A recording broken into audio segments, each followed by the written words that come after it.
Good evening, everyone, and welcome to our first official Friday night farm stream here at Rowan Ridge Farm.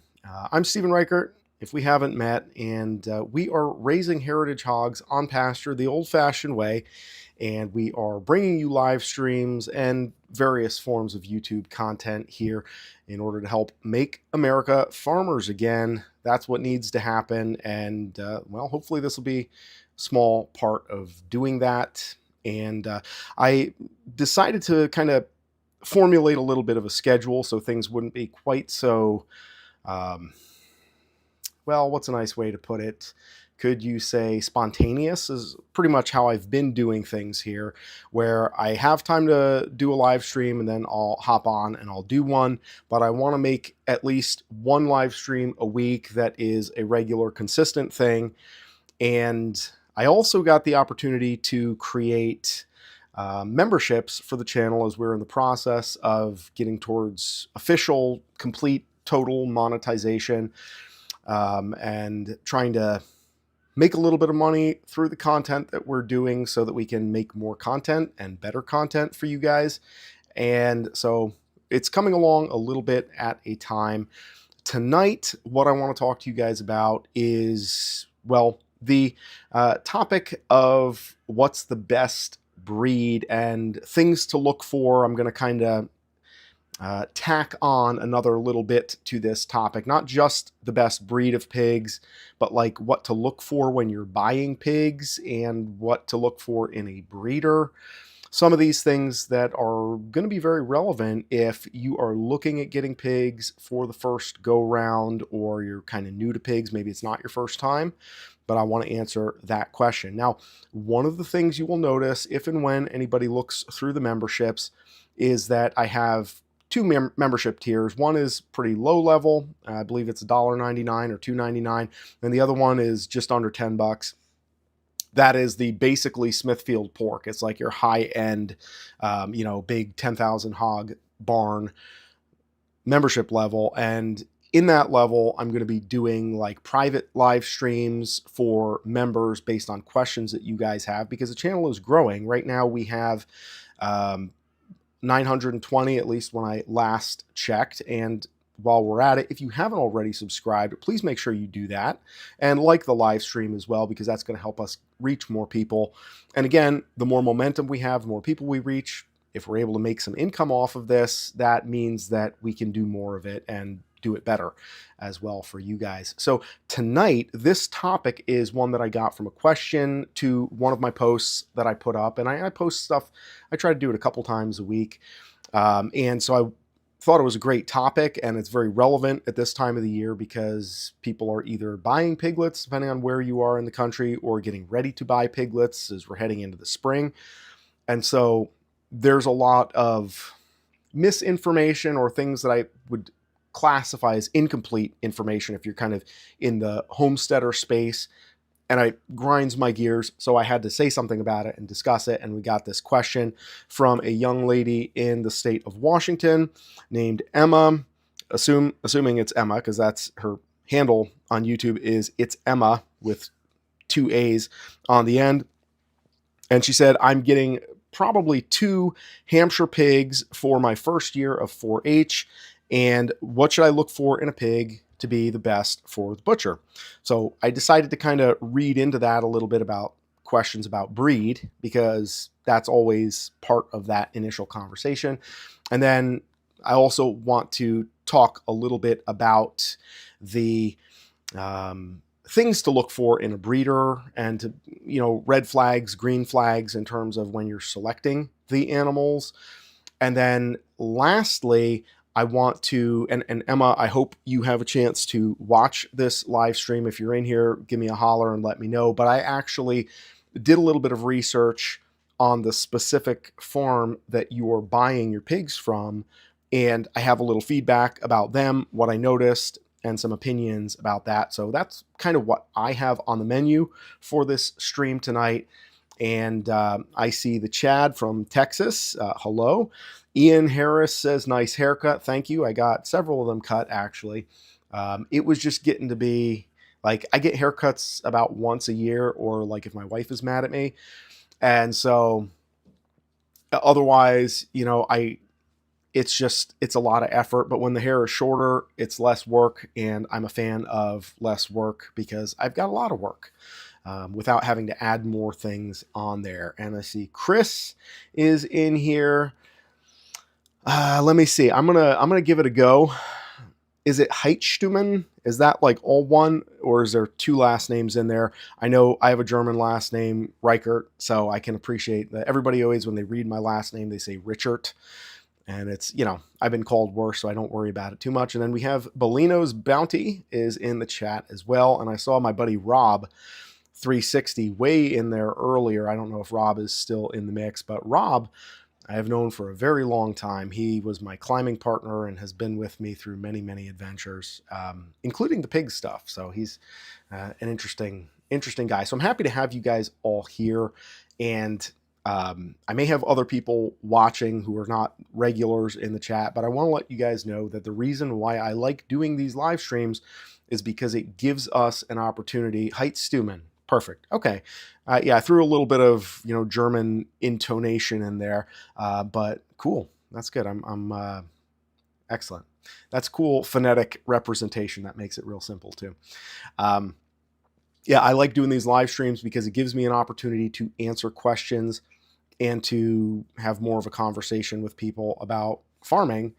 And when we want to make America farmers again, conversations about this stuff, because I think a lot more people than maybe we realize have questions about farming, and being able to approach it from a little more casual standpoint here in my mud room on my porch and be able to kind of kick back and just chat about stuff is important.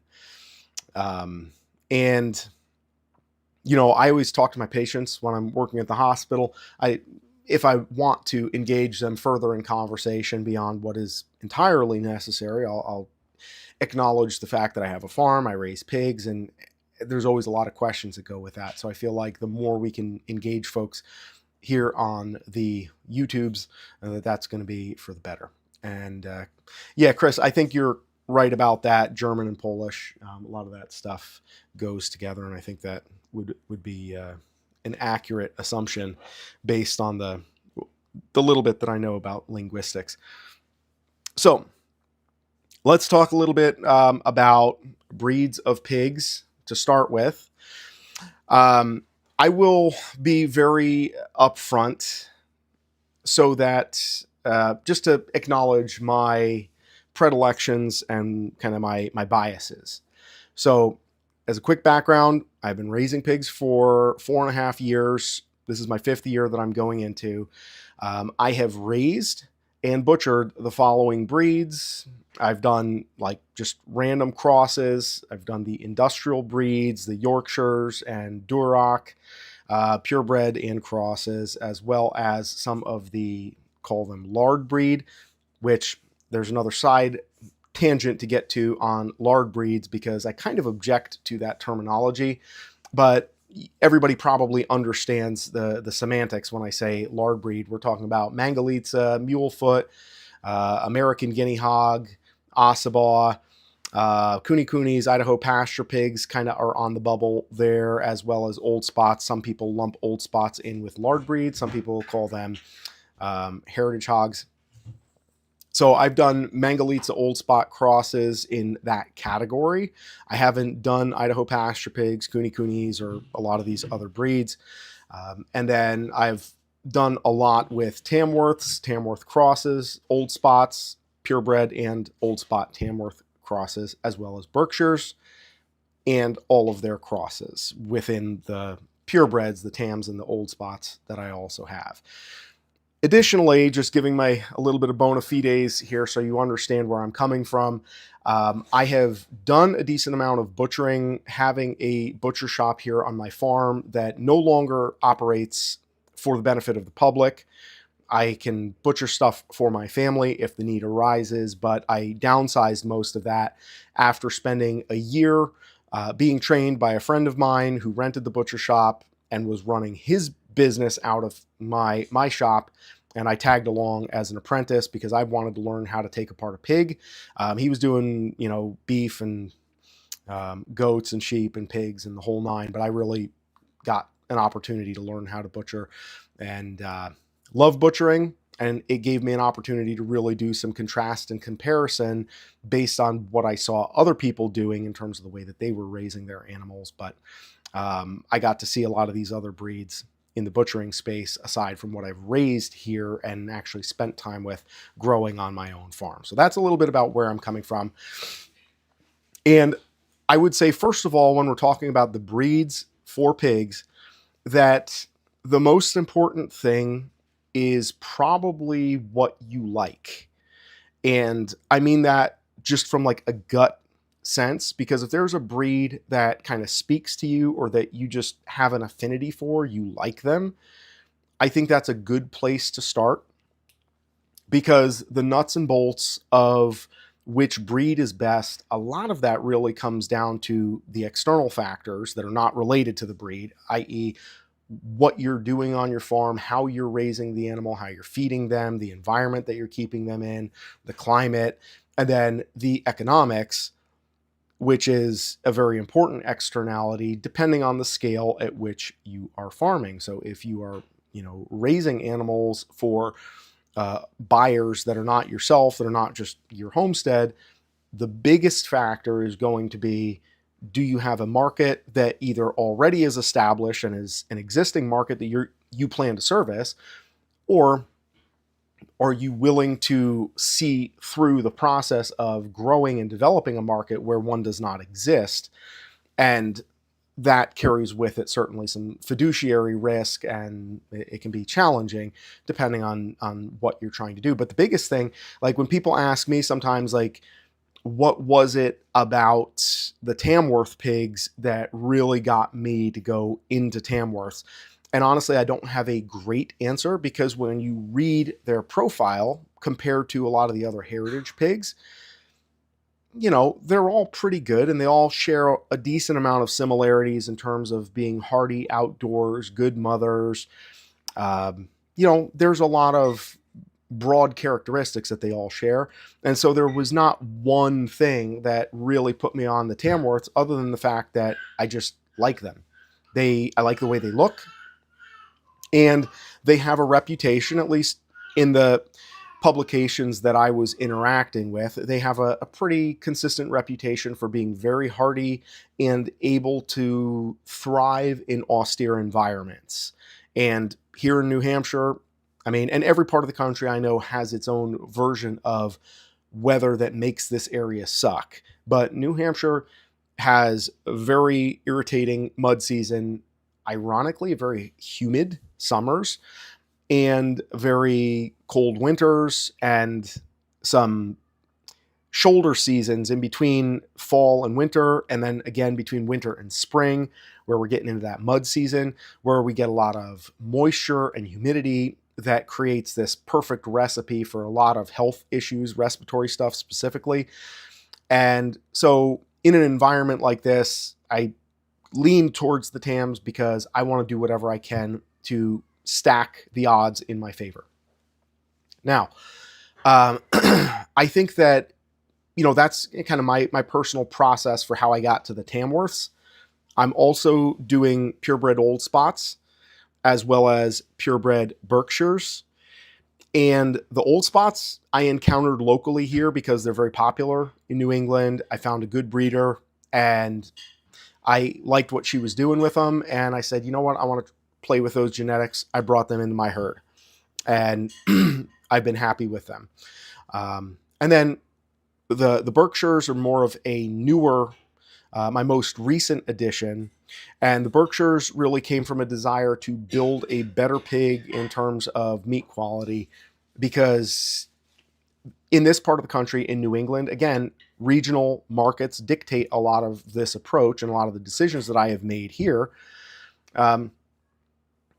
The Berkshires, they're popular and they're well known as a high quality meat pig. Now, what is not as widely known or discussed is that even within purebred Berkshire lines, there is still some less, quality, lower quality Berkshires. So the breed is part of that, but just because you have a purebred Berkshire doesn't mean that you're going to have the Wagyu of pork because it's a Berkshire, and people marketing their breeding stock are going to tell you, oh, it's the Wagyu of pork, which literally is the same thing that, there's a guy on Facebook, I saw his ad, marketing Iberian pork from Spain.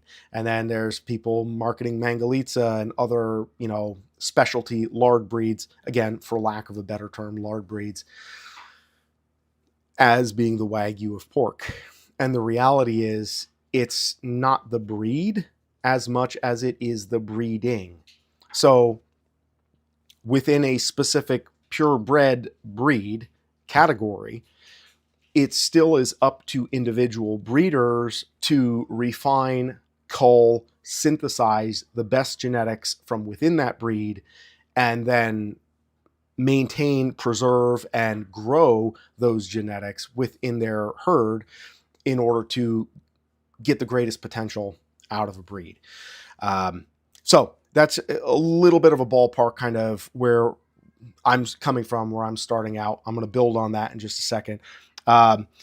Chris says, correct me if I am wrong, but for heritage pig breeds, aren't the Tamworths known to produce more bacon than the others? Good question. So the Tams do have a longer, they're known as a bacon breed. The reality is there are some that may have an extra rib. There's also some industrial production breeds that have an extra rib in there, so they get a longer belly, which technically means more bacon. The problem is if you have an extra rib that's down by the sirloin, kind of at the end or the bottom of the belly, a lot of times that's going to wind up getting trimmed off. So the fact that they have a longer belly doesn't necessarily meaningfully convert into a lot of extra bacon. In other words, it's not a reason that I would select that breed versus another as such.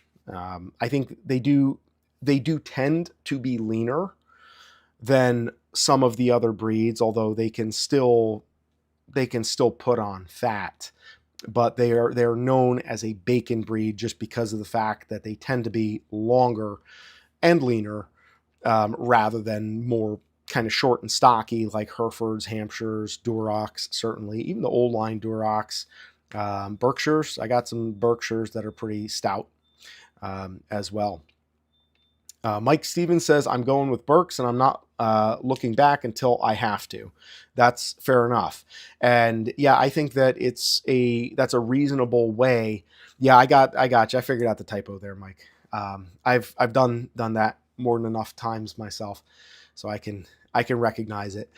I think that's a good practical way to start out when it comes to selecting a breed, is to take what interests you and then kind of explore that until you hit a wall where you need to change breeds or something happens and you're like, okay, enough with this, and you have to go a different direction.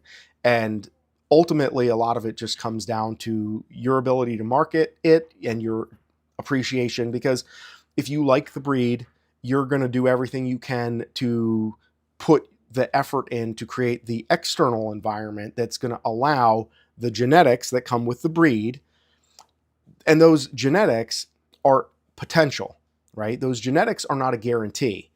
Genetics are potential. And then it's everything that you do and the environment that you create and the externalities that are completely variable from one farm to another.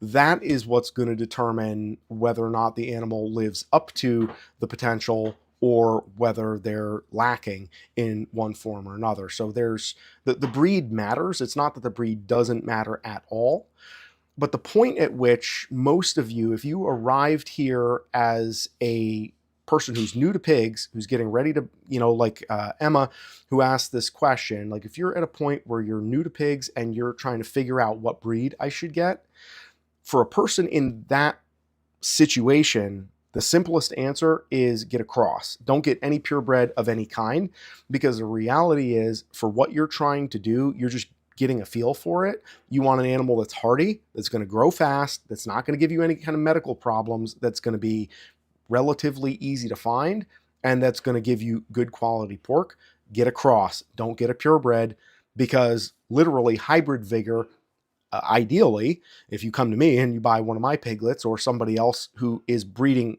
two different sets of purebred, so let's say a purebred Berkshire sire, a purebred Tamworth sow, and you cross a purebred cross a purebred Tam with a purebred Burke, that is an F1 first generation hybrid. That animal is going to grow like 10 to 15% faster. They're going to be hardier. And I see this all the time. Like when I bring breed stock onto the farm, recently I brought some breed stock onto the farm, and there was a mixture of a couple of crosses who were mixed in with the purebreds. I got them to, as freezer pigs.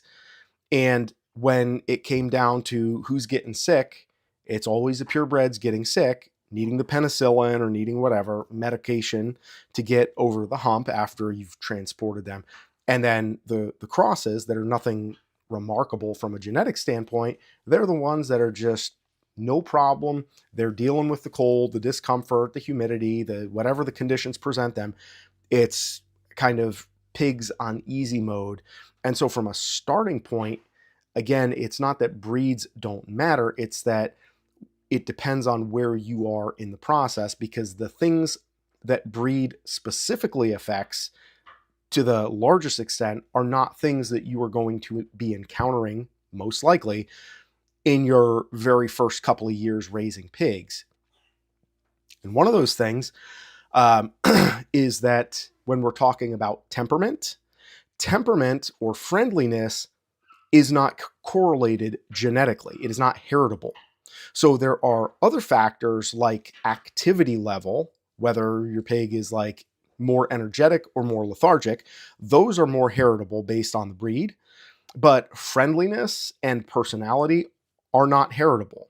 So when somebody says, and I am going to make a video specifically about I'm going to break kind of all of this that we're talking about tonight. I'm going to break some of this stuff down in individual videos that I'll put out on the channel as, videos, not live streams in the future. But when somebody says, oh, like Coonies are the best pigs because they're so friendly, and I had some Durocs and they were mean, but Coonies are super friendly, you need to get yourself a Coonie. Like, that's just not accurate.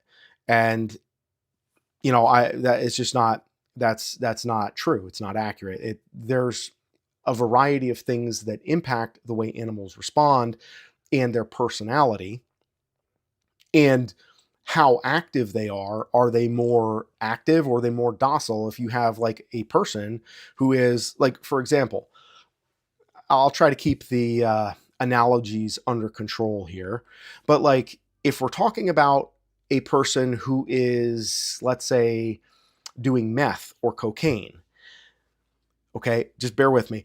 It's going to be a very different experience from a person who is smoking pot, because a person smoking pot, the worst iteration of that is that they're lazy and they fall asleep and they sit on the couch. Whereas the person doing meth, like you can hit them with a taser and hit them over the head and they're going to keep coming at you. So again, I'm not talking specifically about the aggression here. I'm talking about just the energy associated with different breeds, just like people with personalities, like somebody with type A personality where they're always moving, always working, they're always doing stuff. If that person is upset, they're probably going to be more in your face than somebody who is, more laid back. And, so there are things that influence the behavior of the animals, but the friendliness or the attitude of the animal is not directly heritable, but rather the base level of energy that they have with the various tasks that they are doing.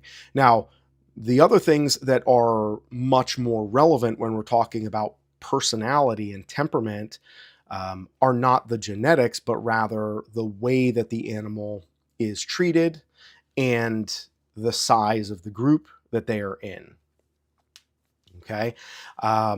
Because a lot of times when I have seen videos on YouTube where you have a homesteader talking about Coonies are great, or insert whatever breed of pigs are great, it tends to be the Coonies that you hear this about a lot. And honestly, most of the factually dubious promotion of breeds that I hear on YouTube, it tends to be associated with breeds that are not as physically imposing, uh, but it's kind of like, well, they don't grow very fast, they're not very big, and people kind of hate on them because of that.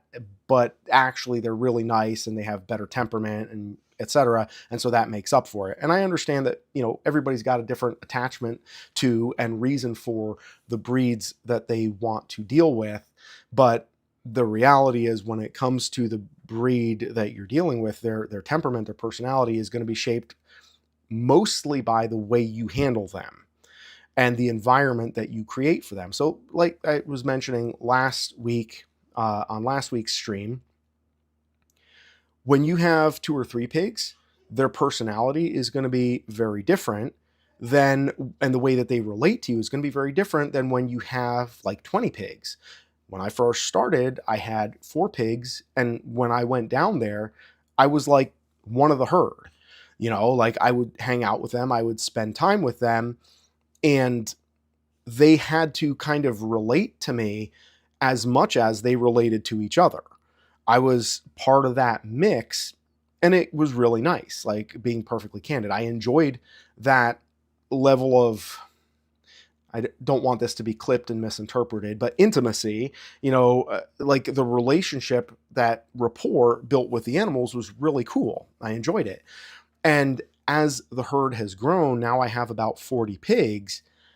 It's a very different ball of wax in terms of their personality. Like, I am just somebody around the edges on the outside. They don't pay a lot of direct attention to me unless I'm coming to give them something, or like either medical treatment, which they don't like because they get really pissy when you got to give them an injection or something like that. Or if I'm coming to bring food, and then it's like, get out of my way, I want food. And the same pigs that actually, it was some industrial crosses, were the first group of pigs when I had that small herd, and I had the best personalities of any of my pigs. It was those pigs that were absolutely nothing special genetically. If anything, they were the opposite, because they were way on the industrial end of the spectrum, genetically speaking, that gave me the best personality and the best behavior because I had them in the smallest number. And so when you have your animals in a small number, that's going to contribute to some of that personality wise from a better standpoint. And when you have a bunch of them, then the more animals you have, their personality and how friendly they are towards you and how they kind of, their attitude comes off. A lot of that is going to come down to your infrastructure. So if you just have a whole bunch of pigs, if I just had 40 pigs that were all jammed into one little space, they would be stressed out and constantly on edge. And then what do you think happens when I walk my happy ass into a pen full of 40 pigs that are all on top of each other and competing for space, and pecking order is constantly shifting and changing? Like, they're going to be much less personable, and that certainly is not an environment. I mean, just logistically, from a space standpoint, that I would ever send my wife or my kids or somebody smaller. Or if I'm having a class here on my farm, or if I am going in with a buyer, somebody who's here to buy piglets, I'm going to tell them, you wait outside, I'm going to go in, right? But if you have the right infrastructure where you can separate out and you give everybody enough room to develop their little pecking order and then get comfortable in that environment, and then everybody's got enough space to operate, you see that the personalities improve accordingly. And again, that is not the breed doing that. That is going to be the infrastructure and the way that you're dealing with them. Okay, so the logistics and the infrastructure have a tremendous amount to do with the behavior and the way that they act. And then the other thing too is like pecking order stuff, the socialization.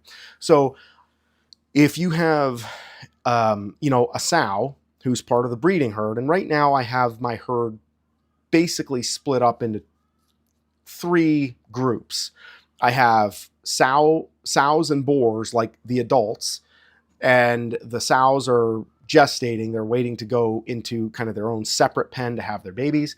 The boars are hanging out with them, and they're just doing their own thing, usually behaving. The boars are good boys. They mostly, but they're mostly good boys. And then I have mamas that have had their babies or that are about to deliver. I got 2 that are about to deliver, and I have 2 that just weaned their litters and are going to be coming back off. And then my third group is a group of younger breeders that are new to the farm. They're my newest group. They're not big enough to be in with the boars. They're not old enough to start breeding. They're like 4 months or so old. I want to give them to the spring so they get a little bit bigger. And then once they're bigger and kind of the initial spring piglet season is over, then I'm going to introduce them to the boys, and then we'll have plenty of, relationships to go around and piglets that are going to be all set up, and then we'll get going from there. But I got those 3 groups, and they're all separated out pretty distinctly from each other. And what I've noticed is that when you take like a mama who's been out for 8 weeks, raising her babies, getting them weaned, and then comes back in, her spot in the pecking order is not preserved. They don't say, oh, Gertrude, yeah, we remember you. Come on back in. Yeah, we got your spot right here. She starts from the beginning and has to fight everybody smaller, and then has to protect herself against everybody bigger. And then after a couple of days, she's back to what she's doing. But the point is, when you have a bigger herd and you have more comings and goings from the animals, that is going to dramatically affect the attitude and the friendliness and all the rest of what you get when you go out there compared to just what breed they are. And, old spots are a perfect one because I have a lot of experience with old spots. And a lot of the people who love old spots, one of the things they will tell you in terms of why they selected them as a breed is because of the fact that they have a good personality. And they do. I mean, they don't have a bad personality, but I've had old spots that were relatively aggressive, and I've had old spots that are so docile that it was irritating because I needed to move them with their babies, and I'm dangling a piglet in front of their face, and the piglet's squeaking, and I'm like, Mom, you should be like chasing me as I run away with the piglet, and I'm going into the stall. Like, we got this whole thing set up to get you out of the main area so that you follow your squeaking baby. And she's just like, huh? What's going on? And there's just couldn't be bothered, just so docile that she's so out of it. So again, breeding matters within whatever genetics you've selected as a breed, but it's not like the right breed is necessary, but it's not sufficient. There's more to the story than that. Okay, let me just look at a couple of comments here for a second. Mike Stevens says the pigs are only as friendly as how much time you spend with them, hands-on. Absolutely. I agree with that. I think a lot of that also is mitigated by what is the ratio of humans to pigs?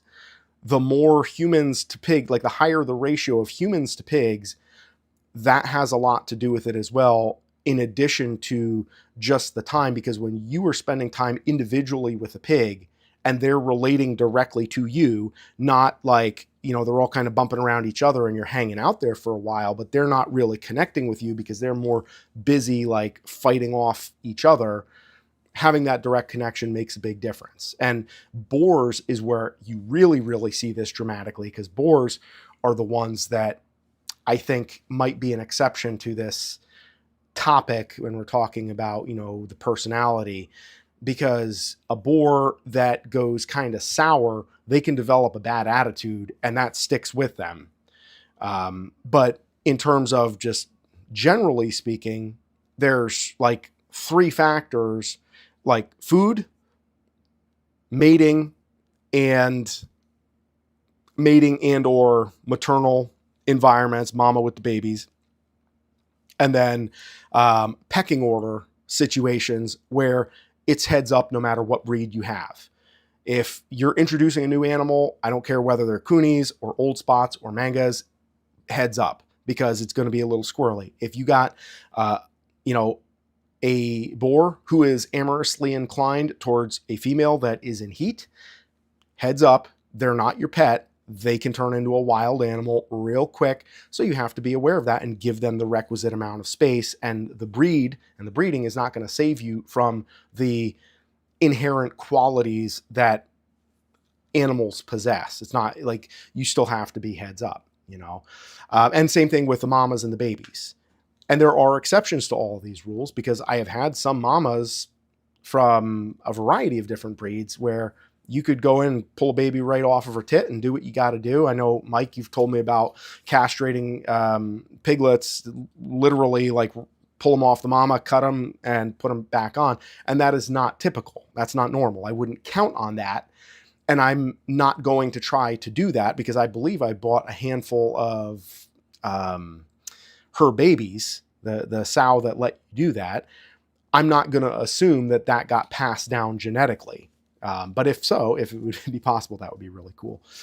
So, all right, moving right along. Could you train them with treats like dogs? I hear they are quite intelligent, which is why they can be a handful if they are bored. Yes, you can train them with treats. That is something that I have not done, although I know that when you get into the discussion of how you load your pigs or move them, the training starts to become a little bit more necessary, because when you're loading pigs, if you have a good infrastructure set up with like a cattle chute, and I built an impromptu kind of cattle chute out of just hog panels and T-posts, and I used that to get my, I had a bunch of feeder piglets that I was going to load up to go to the butcher, and I had to kind of get them accustomed to that. So I built that and I trained them around it. It wasn't any kind of real formal training, but definitely, yeah, giving them some sort of training where they can associate it with, like, when you hear this noise or when you hear this call. I know there are certain folks, you know, that'll do like the suey, you know, and they'll holler at the pigs, and the pigs recognize that, they'll come running. For me, you put food in a bucket and you shake it. A lot of times you don't even have to shake the bucket. They see the bucket. So like when I'm going out there with a bucket and I put my pliers and my electric fence wire and my other tools in there, and I'm like walking around trying to, you know, fix broken parts of the electric fence, they're all over me and they're like sticking their nose in my down my pants, and it's like, guys, just leave me alone. Like, this is clearly not food, but they see the bucket and they're focused on that. But I think the downside with training, and this is something that I would love to deputize one of you folks to do this, especially like if some of you have like smaller groups of pigs, and I should have done this when I had the opportunity. With 40 pigs, I don't really know where to start, and so I've never really tried to do much in terms of the training, but to really train them, to get them to follow certain commands, like specifically, like the one that I've always really wanted is just to get them to like sit and wait, so that I could like open the gate without them all like charging at me. It would make it a lot easier. But yeah, they are definitely trainable. But the training that I have done or heard of most people doing is very kind of broad, rough training. It's nothing super detailed. But I know there are people who have done the training, like where they, you know, people that keep pigs as house pets. And if you have the time to put into that, it's a thing. Like, you can definitely do that. Secret Noise Picture says, I absolutely agree with you on their personality. It is very much dependent on the amount of pigs that you have and the infrastructure, because the infrastructure is what determines how many pigs you really have as far as they are concerned, right? Because if you have 40 pigs, but you can split them up into 4 completely separate paddocks into 4 groups of 10, as far as those pigs are concerned, you only have 10 pigs, right? Like, on paper, yes, you have 40, but as far as they're concerned, you separate them, and then that eases a lot of the stress on them. And so that when you go in there, you can interact with them accordingly, and the stress has been alleviated. Having said that, I think that, you know, the size of the pigs, and this is something that I've heard, I forget who it was here that said this, and I want to gently push back a little bit on the idea that the size of the pig, because if we're talking about what is actually heritable, What's heritable is strictly physical characteristics.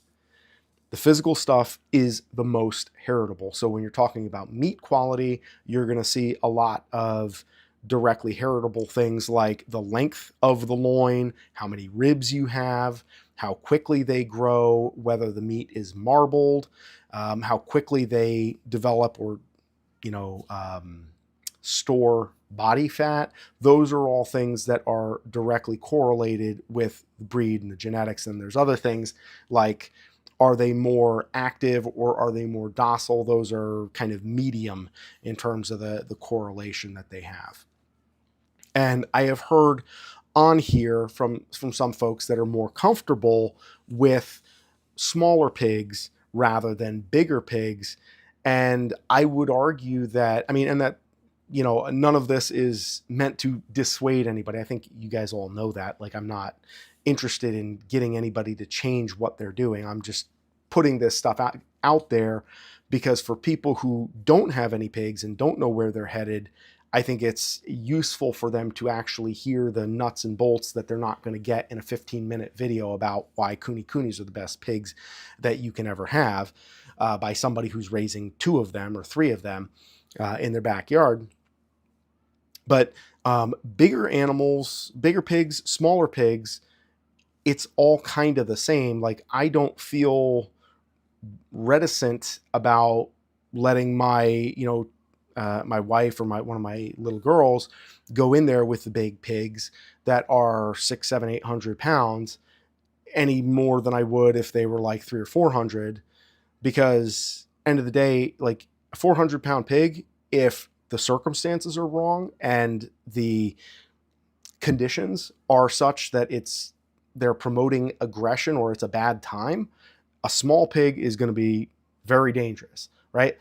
Conversely, if you have like my 700-pound boar, if conditions are right and he's cool, he's not gonna, there's not going to be a situation in which, he's going to be dangerous, but it requires that assessment of the risk on an individual situation because that can change from day to day. And the infrastructure, I know I've said this a few times, but I'm going to say it once more, at least, maybe more yet, but infrastructure matters so much because if you have good quality gates and a well laid out and well thought out setup, that makes it possible for smaller people to come in and out and to be able to get in and get out while still having protection without being completely exposed, so that they can assess what's going on without, for example, when I first got my pigs,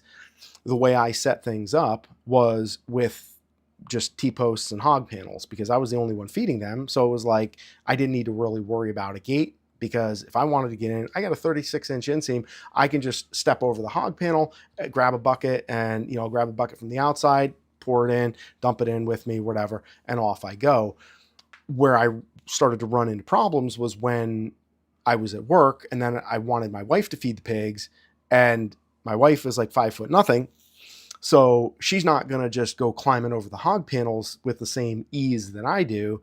And so it creates a lot more difficulty there. And that's where the infrastructure, gates specifically, and staging, for lack of a better term, like the way there might be a technical term for this in the world of farming that I don't know about, but like airlocks, where you have an area that's separated by a couple of gates so that you can close one of the gates and then close the second gate. And then that way the animals can't get out of this initial area. You can go into the middle space, put food in there or whatever you need to do. Or if you need to work with one pig and separate them from the others, you have them in that airlock. I'm going to kind of turn it from this way to this way so you can see my hand movements here. All the other pigs are back here. The pig that you need to work with is in this space. And then you can open this gate to let them in. And once they're in that airlock, all the rest of the pigs are contained and you have them isolated. Or if you need to just kind of create some empty space so that you can work and get food set up, and then when you're ready and everything else, then you just open the gate and the pigs come out. very beneficial because that's what I did recently in my barn. And that has vastly improved the number of pigs that I can feed with a lot less nonsense.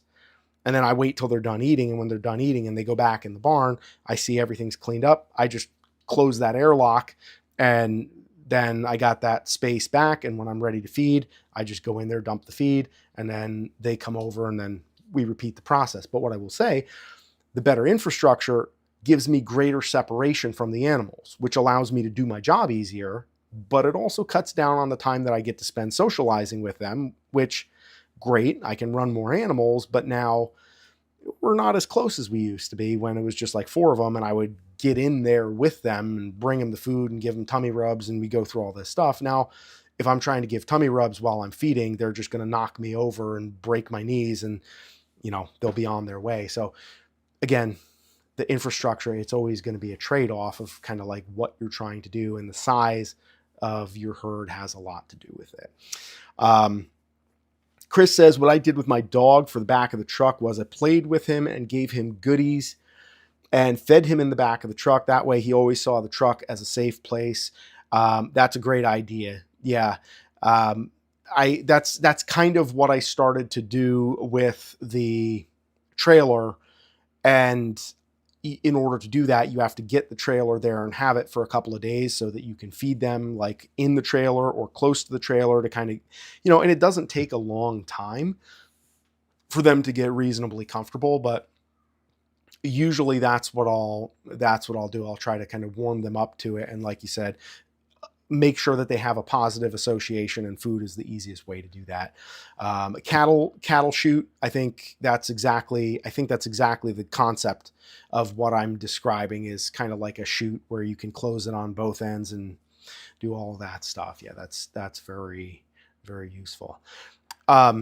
So what I want to put a slightly finer point on the what breed matters, or do breeds matter at all point.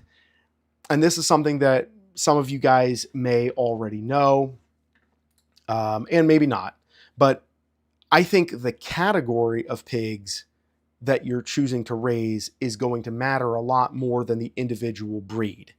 So the way I look at it, and there's different ways of conceptualizing this, but if we look at as a continuum, so all the way on one end, we have the industrial hogs. These are the pink pigs, the Yorkshires, or the Durocs, typically. And there's some different crosses that are in there. But these are the pigs that are bred and raised to put on muscle with grain, that are bred to just gain weight quickly in an environment that is temperature controlled, where they don't have to be super hardy, where they don't have to have a very highly developed immune system, because they're getting a lot of medical attention, they're getting vaccinated, they're getting all these different things, and their number one job is just to grow long and fast and to finish out in as short a period of time as possible. And this is your industrial hog. Typically, when you see pink piglets, that's typically what they are. That is typically what their background is. Now, the breeds individually are their old school Yorkshires that have not been kind of corrupted by that, isolated purpose of the industrial breeding that has happened. There probably are. I don't know a ton about or of old school Yorkshire pigs. I know there are old line Durocs, and then there are industrial Durocs. The majority of the Durocs that are out there are going to be the industrial or the show pig lines. These are basically not the old-fashioned. They're going to be more modern. And to just simplify this a little bit, when we're talking about old-fashioned pigs, typically what we see with an older-fashioned pig, it's going to be fattier and it's going to be slower growing. Now, on the plus side, despite being fattier and slower growing, it's going to have a little bit hardier immune system. It's going to work better outdoors. It's going to have, street smarts and the ability to root and to survive. And then when you're looking at a modern hog, as I already kind of explained, right, the only job of a modern hog is not to survive on pasture, is not root hog or die. It's only to get big quickly with as much grain as it takes, because these are animals that are coming from a 10,000 hog barn. And when you're talking about feeding 10,000 hogs, if you're able to knock a week and a half off the finishing time, you're saving like tens of thousands of dollars by doing that, and that's a big number. Whereas like if you're raising 2 or 3 pigs for your first time, an extra 6 weeks of feed, that's what, like $100 maybe, if that. And then for that is not like a huge deal breaker financially. But the industrial hogs, your pink pigs, and most Durocs.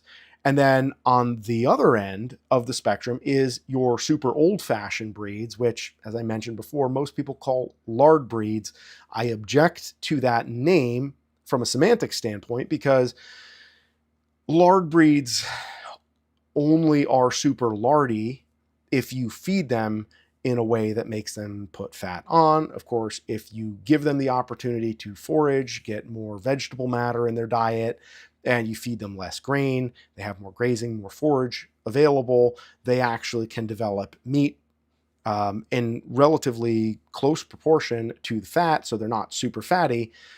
But if you put the grain to them, they're not going to grow meatier and bigger faster. They're just going to grow more fat, and the meat is still going to be very slow to develop. Now, as an older fashioned hog, this was normal in the 1800s and 1700s, 1600s. Like, you can read books about pigs from back in the day where they would talk about this. I mean, you remember, I know New England, here where I am at, the whaling, there's entire industries built around acquiring whale fat and rendering that down to make oil and lubricants and food and all these different things. And pigs were sort of a land whale that you could also, do accordingly with, because when you put the grain to the pigs, nowadays people think bacon, pork chops, ham, maybe sausage, and they don't really think about the fat. But fat used to be kind of the main event when we're talking about pigs. And so having an animal that would give you some meat, but it would also give you a whole bunch of really good quality fat, that was the idea, that was the point. And so that's part of the reason that the older lines of the genetics that go further back and are more old, they reflect the desires and the needs of the culture and the people who are raising them back in the day. And now the industrial is completely the other end of the spectrum, where they're super lean and all they do is put on muscle. And then the middle group, or the middle category, and I promise I'm going somewhere with this, the middle group is your heritage breeds, which are older than the industrial breeds, but not as old as the lard breeds.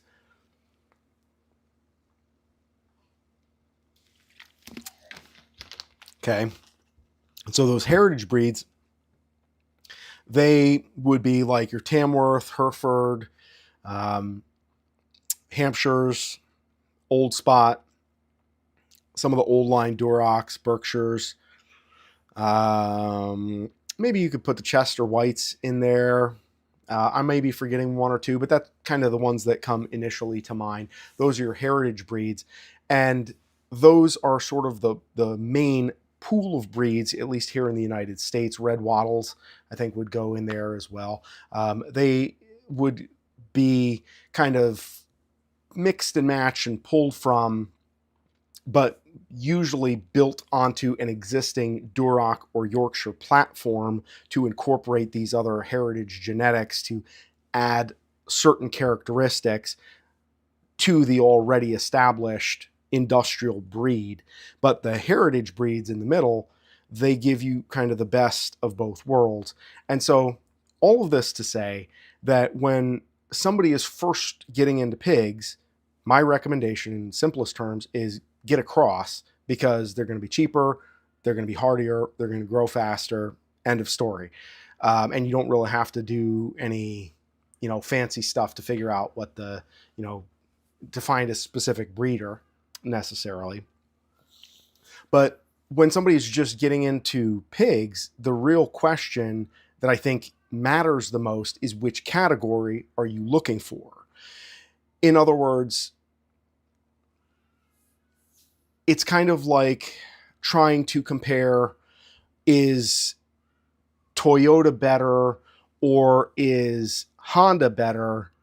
But you're doing that while comparing a Tundra versus a Civic, right? Like they're two very different categories and you're going to get kind of a mismatch.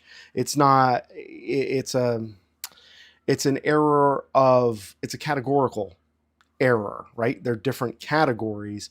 And so generally speaking, with industrial pigs, you're going to find a lot more overlap between the different breeds within that category. They're going to have a lot more in common than they will apart from each other. Same thing with the heritage breeds. Like the differences between a Tamworth and a Berkshire are going to be, I mean, there are some differences here and there physically, right? And the way the meat is marbled and some of that. But then sometimes it's not as big of a difference as you might think because you're not guaranteed to have, dramatically different marbling. But like the differences between two breeds that are within the same category is going to be a lot less than two breeds from separate categories.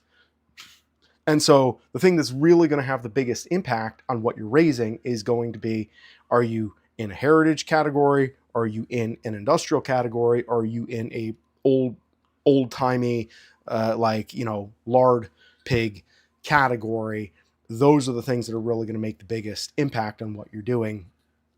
And then the rest of it, in my opinion, has more to do with just personal preference and aesthetics. And then, of course, there's a lot to talk about in terms of breeders. And so to get back to the initial question that I was given by that young lady who commented on the post, she was mentioning a farm called, I believe, White Rooster Cattle Company out in Washington. And I did a little bit of research on this farm, and looking at the website, they look very reputable and very detailed and like good breeders. They are predominantly beef related. And what I saw in terms of the pigs is that they are doing a lot of AI, which is not necessarily a bad thing. I'm going to talk a little bit about AI versus the benefits of actually seeing a boar and a sow. Dig into that in just a second. But they do mostly AI, and their pigs are mostly show pigs. Again, the thing I want to focus on here is category, because you can have a really high quality show pig that is going to give you good meat, but maybe not the best possible meat that you ever could have. Because show pigs are bred for show. It's like a bodybuilder who their sole purpose is to go on stage, to pose, to look good under the lights, and to, capture a certain aesthetic that the judges have laid out. That's their job. No bodybuilder has ever gone on stage and they say, oh, hang on a second, before we give you the prize, how much can you bench? What does your squat look like? Doesn't matter. It's just, what does it look like? It's not a practical competition. It is an aesthetic competition. And that's pretty much what we're doing with show pigs. And it seems like they're very good breeders of show pigs. But the question is, those show pig genetics, what kind of meat are you going to get out of that when you're looking to raise some pigs to put them in the freezer? Now, what I can tell you, and this is also a general missive to anybody who is just trying to figure out what breed of pig should I get. I'm getting into pigs, right? Any pig, even if you get like the most generic, unremarkable breed of pigs, and you raise them on your property, and they can root around in the dirt, and they can go out and maybe run around in the trees, they can eat some grass, and they get a more interesting and unique diet. They have a low stress, happy environment where they're getting tummy rubs, all that kind of stuff. That pig is going to taste noticeably better than anything you're going to get in the grocery store, period. The threshold, the bar to cross to get better pork than what they have in the grocery store is relatively a low bar. And so even if you don't like have everything perfectly dialed in and you just give the animal a happy life on pasture where it has access to the outdoors and has a good dry spot to sleep and it's well fed and has clean water to drink, you will be able to tell a substantial difference between that and what you get in the grocery store.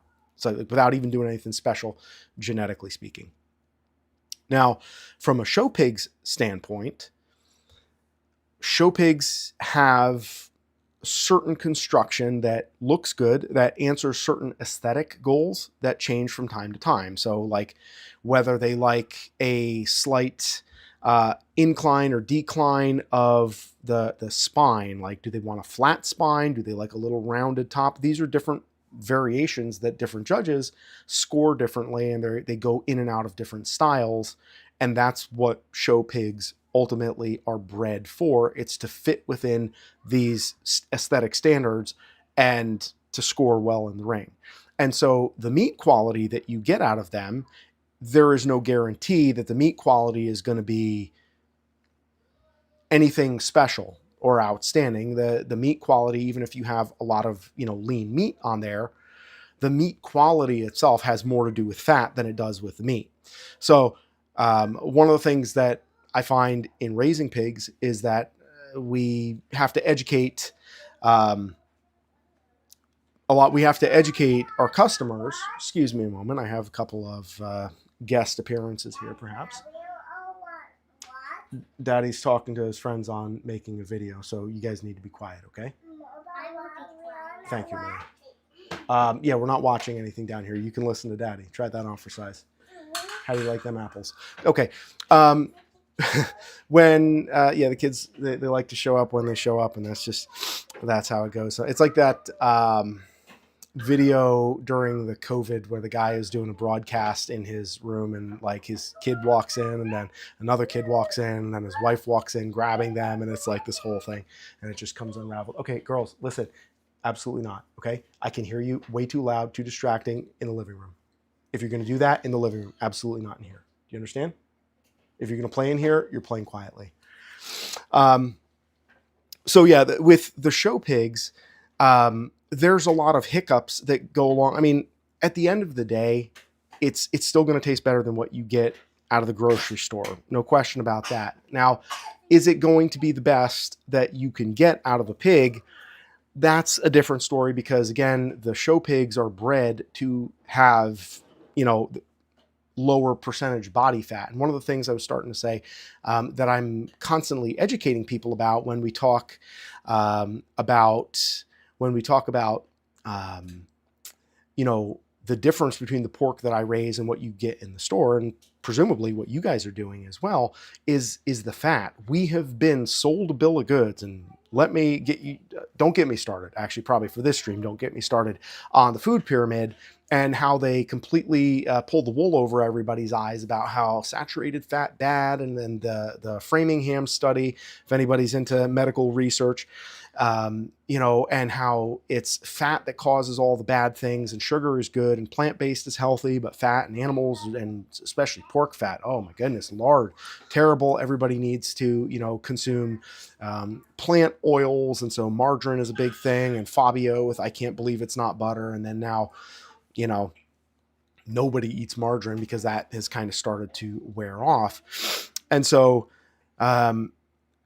people need to be reintroduced to good pig fat and introduced to the idea that the fat is the thing that makes the meat good. And so based on that, if you have a show pig, some of their musculature may be good, but the fat distribution and the amount of fat that they're able to put on could potentially be a problem. And so that body composition, both in terms of the finished product that you're going to be dealing with, being able to get enough fat to where it's going to eat the way that you want it to, and where it's going to be not just fat that goes over the top, but fat that actually is distributed and marbled through the muscle. That's the thing that really makes outstanding quality meat, is that intramuscular fat, not just the fat cap on the outside of the pork chop. That's going to be the thing that potentially is going to be compromised. Now, again, if you get in a show pig from show pig genetics, you can still cook a pork chop or pork roast or whatever you're making, you can still cook it in a way where the meat quality is not going to detract from the quality of the food that you make with it. And you just put some of the moisture into whatever the sauce or the gravy that you're cooking it with, and it still is fine. These are kind of some finer points. And then the other thing that I might be a little bit concerned about with show pig genetics is, and again, this is assuming very good quality show pig genetics. It's like comparing a pickup truck with a sports car. You can have a great pickup truck that is going to have a problem if it's put in a sports car environment, or vice versa, right? And that is, if you're going to be raising your animals outdoors and you're getting this pig from an environment where it's been bred and born into a barn where it's temperature controlled and medically supported all the way around, and then you're going to take it and you're going to put it out in the wild, it may not be hardened off the way that you would want it to be. And so one of my general missives in terms of advice for folks that are getting pigs is, whoever you're buying your pigs from, know your breeder, know the environment that they're raising the animals in, and then make sure that that correlates with the environment that you're going to be raising your pigs in. Because if I get pigs out of a temperature controlled hog barn in the Midwest, and then they have to travel halfway across the country in an open tractor trailer, and then they get here, or even if it's a closed tractor trailer with temperature control, it still puts a lot of stress on them. And then they get here to a completely different environment and they're not hardened off and used to that. That's going to affect and potentially introduce a lot of health problems. I'm going to get to the chats here in just one second. Let me just illustrate this with a quick story. I had some friends, I would say former friends. We were kind of friends, and nothing bad happened between us, but we just kind of grew apart, went different directions. And they were raising beef, and the relationship was kind of one-sided, let's say. They were always happy to talk about things when it was like they wanted to tell us about their maple syrup or their cows or whatever. When it was like, hey, I got these piglets you want to see? And like, that's all right. And so I was kind of hoping that they would buy piglets off of me. This is when I first started about 5 years ago, and they wound up finding cheaper piglets somewhere else, which had been actually, and this happens a lot in New England, because New England is not a big breeding area for piglets, where people will say, wow, the supply is small. So when you have a limited supply, what happens to the price? Goes up. So piglets are expensive. You don't have a big supply. Man, I can go down to North Carolina or Pennsylvania or Ohio and get a whole trailer full of piglets for like $75 a pop. I'm going to drive them up here to New Hampshire and I'm going to sell them for $150 a pop. It's like printing money, right? It's so easy. And so they went with one of those type of buyers. And I will tie this in by saying that this is one of the main reasons why I advocate for, when possible, and this is a rule of thumb, but I think it's important, like it's a big green flag to look for if you have a breeder that you can go to and you can see mom and dad. Because number one, you can see this is what the potential is for the genetic expression of the piglets that I'm buying, but also you can see that these piglets have actually been bred and raised in this environment, and this is what they're tuned to, and you can look and see and verify that everything is squared away and what it should be, that you're not dealing with pigs that are coming from elsewhere and that are subjected to a bunch of stress of transportation, and that maybe don't have the most robust immune systems, and that are not hardened off to an outdoor environment, and they're not prepared for what they're about to encounter. And then when you bring them back to your property after a week, then half of them have pneumonia and they die, and it turns into this whole thing, which is what happened to my erstwhile friends. They didn't want to buy my piglets because, hey, I found them for cheaper. Okay, no problem. And then, they wound up getting some pigs that had come from a less reputable dealer or breeder, whatever you want to call them, because at that point they were really acting as a dealer and not a breeder. They weren't breeding these pigs. They were shipping them in from elsewhere. And the stress and all the rest of those things, they wound up getting sick, and they lost like 8 or 12 piglets, and the kids got upset, and it was a whole thing. Chris said, I know that hunters avoid show line dogs, and a lot of cattlemen I listen to also shun show lines because they don't perform on pasture. Yeah, I think that's fair to say. I have had some experience with show pigs, not breeding them for shows or buying them from people who were doing shows, but people who AI'd. And when you're looking, at pictures, sometimes it's kind of hard to tell, what's what. You have what is written in the description, but if you can't actually put eyes on the animal, it's like, this looks like a big muscular animal. Great. And so I bought a boar from this guy, and he was telling me about, and he bought it from he bought the pig semen from a very reputable company from Shipley, and they're well known for having good stuff and good animals. And so I was new to breeding, and this was my second boar that I ever bought. And I was like, I want to put some Duroc in there. They're supposed to be really good. Durocs are hard pigs not to like. They're hard to dislike. They're impressive animals. And when you see this animal, he had shoulders, like he looked like he was like he was carved out of bronze. Like he was a beautiful pig, and he was just a little guy, but just like looking at him walking around, like he had this like waddle, like, it was a beautiful animal. And I was like, man, I can't wait to get him on my sows. We're going to have like these amazing pigs, right? The problem is that the show pigs, they can perform really well as a show pig, but as a breeder, they don't have the reach, they don't have the stature, they don't have the physical proportions necessary to actually get it in and do what a breeding pig is supposed to do. And so he got me one litter of pigs in like 2.5 years. And I said, okay, bud, sorry, you got to go to bacon, because it was too much. I was feeding this pig for like 2.5 years, and to get one litter out of him, and it wasn't even an entire litter. It was like half a litter. One of the other boars got the other, half. And so that was kind of my experience with the show pigs. And so that would be my caveat in relationship, Emma, if you're still watching this at some point, about buying show pigs. Again, you can still do what you want to do with them, but that would be kind of something to think about. If you're not breeding them, I would say it's still going to be fine for what you're trying to do with 4-H and raising those pigs out. You're still going to have really good, tasty pork. One more thing to wind down. And again, I'm probably going to do a separate video on just this topic at a later point. And I know I keep saying that because this is kind of where I get to flesh out ideas and kind of discuss with you guys, which I enjoy, frankly, a lot, because I get to hear where you guys are at. But red flags or green flags to look for in terms of your animals. And I think the one thing is, does the environment that they're coming from to where they're going, does that match up?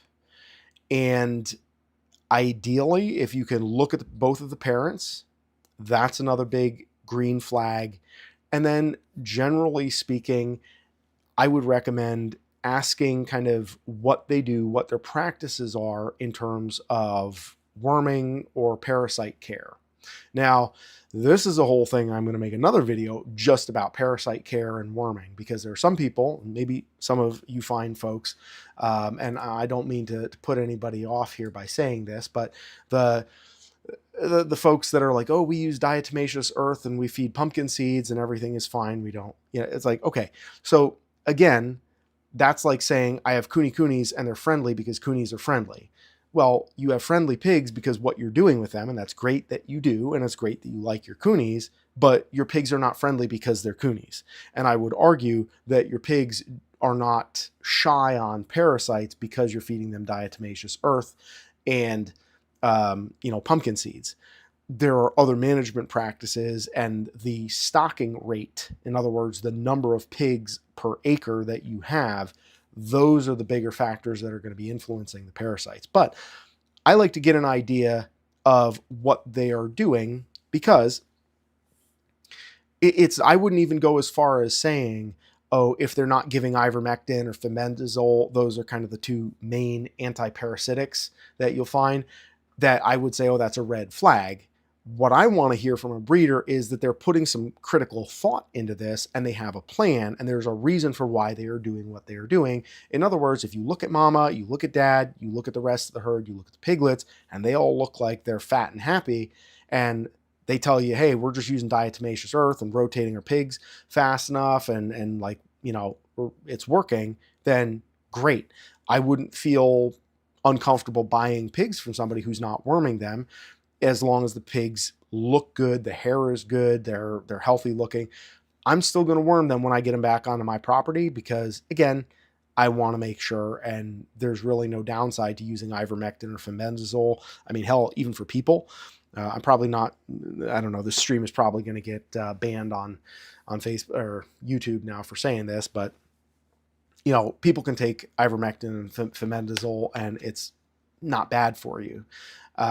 So I would still do my due diligence when I bring them home, but I'm okay with people who aren't worming their pigs if they very obviously, by looking at them, look healthy, hair is good, moving around good, they're not like huffing and puffing and skinny and ribs sticking out and stuff like that.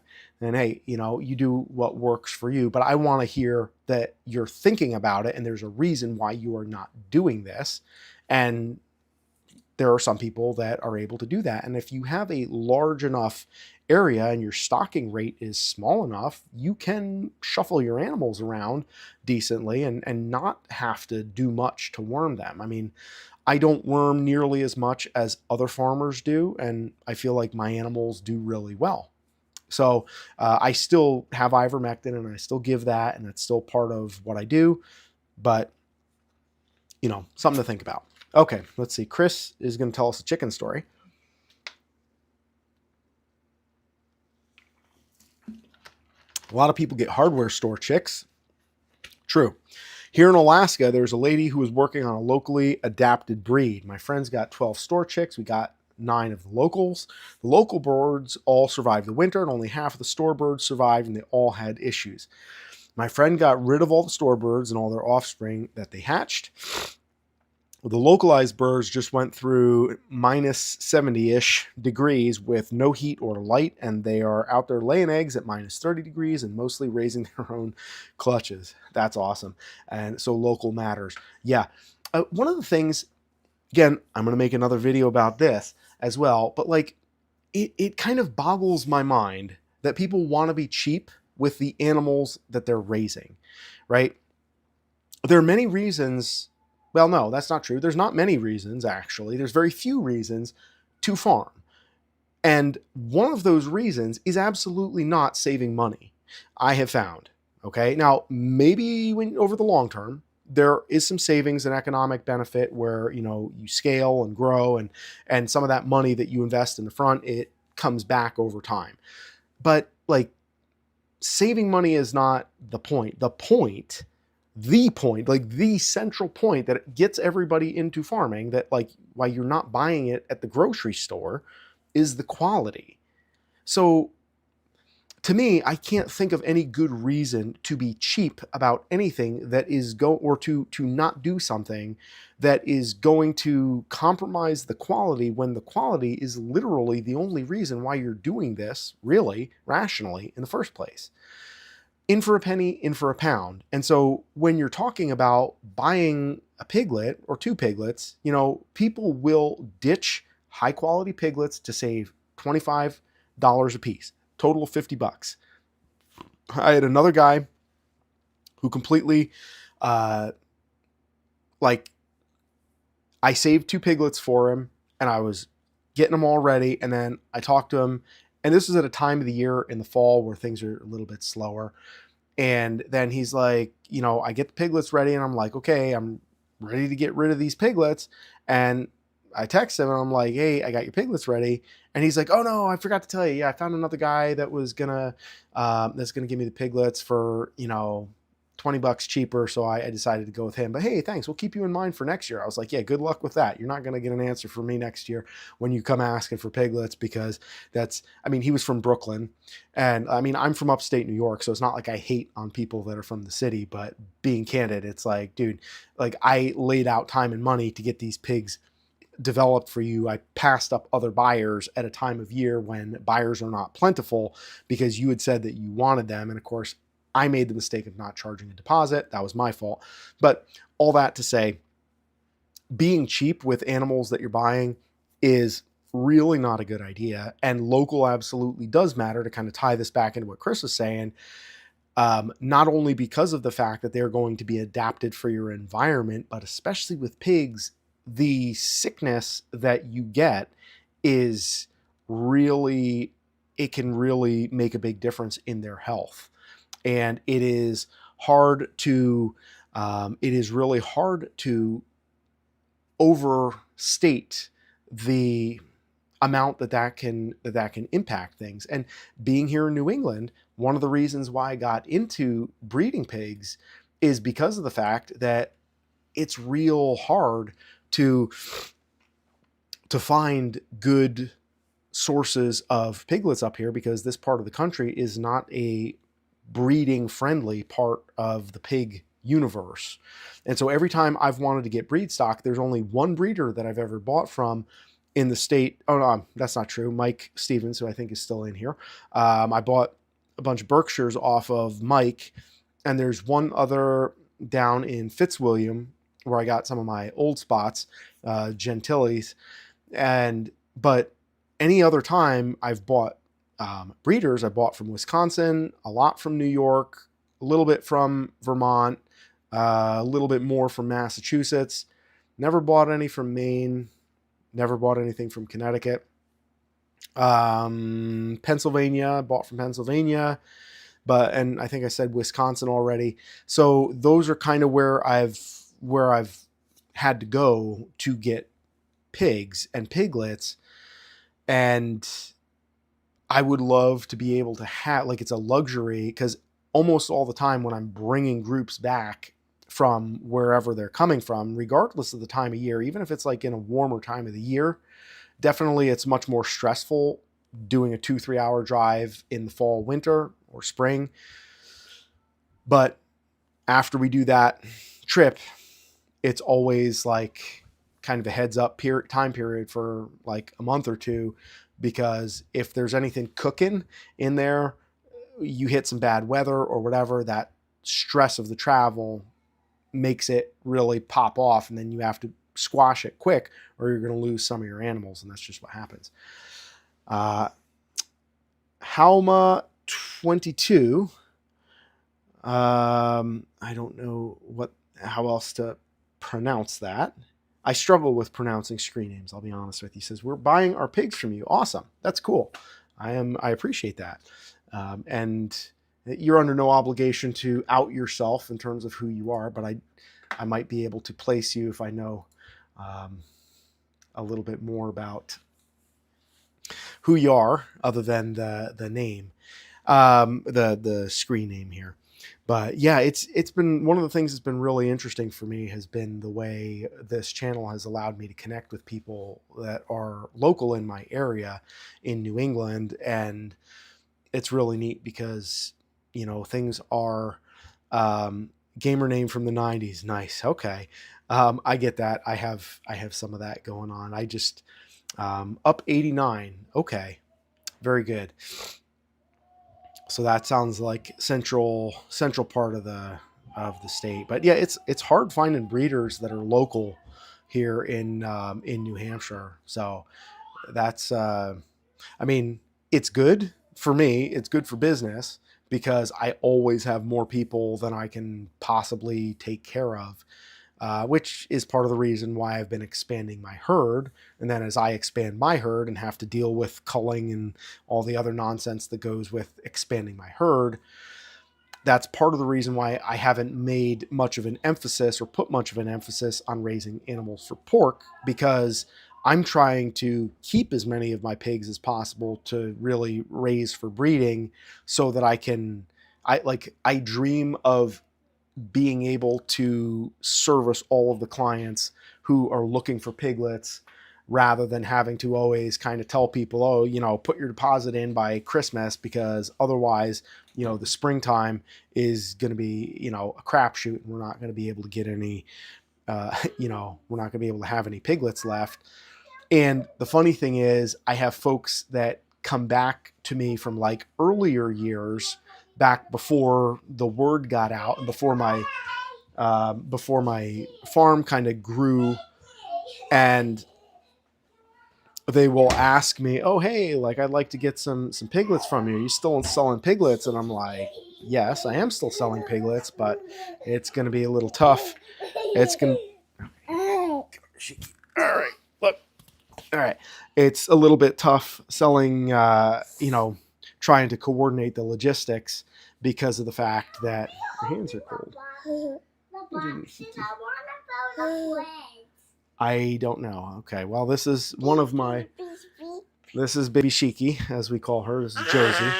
Okay. Get me down. Happy to do it. Okay, be a good girl. Hey, Shiki.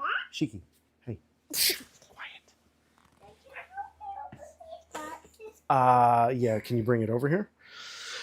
But yeah, it's always an important thing if you can establish closer breeders, because that just makes everything so much easier. And honestly, like, a lot of the decisions that I've made in terms of how I am shaping and developing my breeding herd, a lot of that is in response to what the needs that I'm getting from my clients. Amelia, drag that over here, please, if you can. And so it's nice because I'm building something that is going to service the needs of my customers, and they get to kind of see that process as it goes along, and I'm able to do things over time. I get to do things over time that are going to ultimately benefit them. And I'm trying to find a good way to open this thing. So, and Hal says we'll get 2 barrows first and test the buildings. We'll test the buildings and fences, and then next year go for a little bit more of a bigger picture sustainability. Cool. Yeah, that's a sensible way to do it. Learn the systems and see what the animals like and what they need and what you like and what you need and what you want to do, and then you can always expand. You can always expand from that point. There's a much lower, much less dramatic penalty for a smaller, for being too small, unless your goals are financial and you are betting everything on your financial capacity right out of the gate. Like, I'm betting everything on, I can't pay the mortgage because we didn't sell enough pork, type of thing. Unless that's your situation, which for the most part is not a situation that anybody's going to find themselves in unless they choose it, then there's really no downside to being too small and scaling up gradually. And there absolutely is a very harsh consequence and punishment that happens when you scale up too quickly, and I have been there. Although fortunately I've never really gotten bitten hard that way, but I've gotten a little bit ahead of myself. I think I mentioned on the last stream that at one point we had like 40 chickens and a couple of goats and a couple cows. And it's, I learned to reel things back in, and we did that, and then we kind of narrowed everything down to the swine, and I've been very happy that we made that decision. So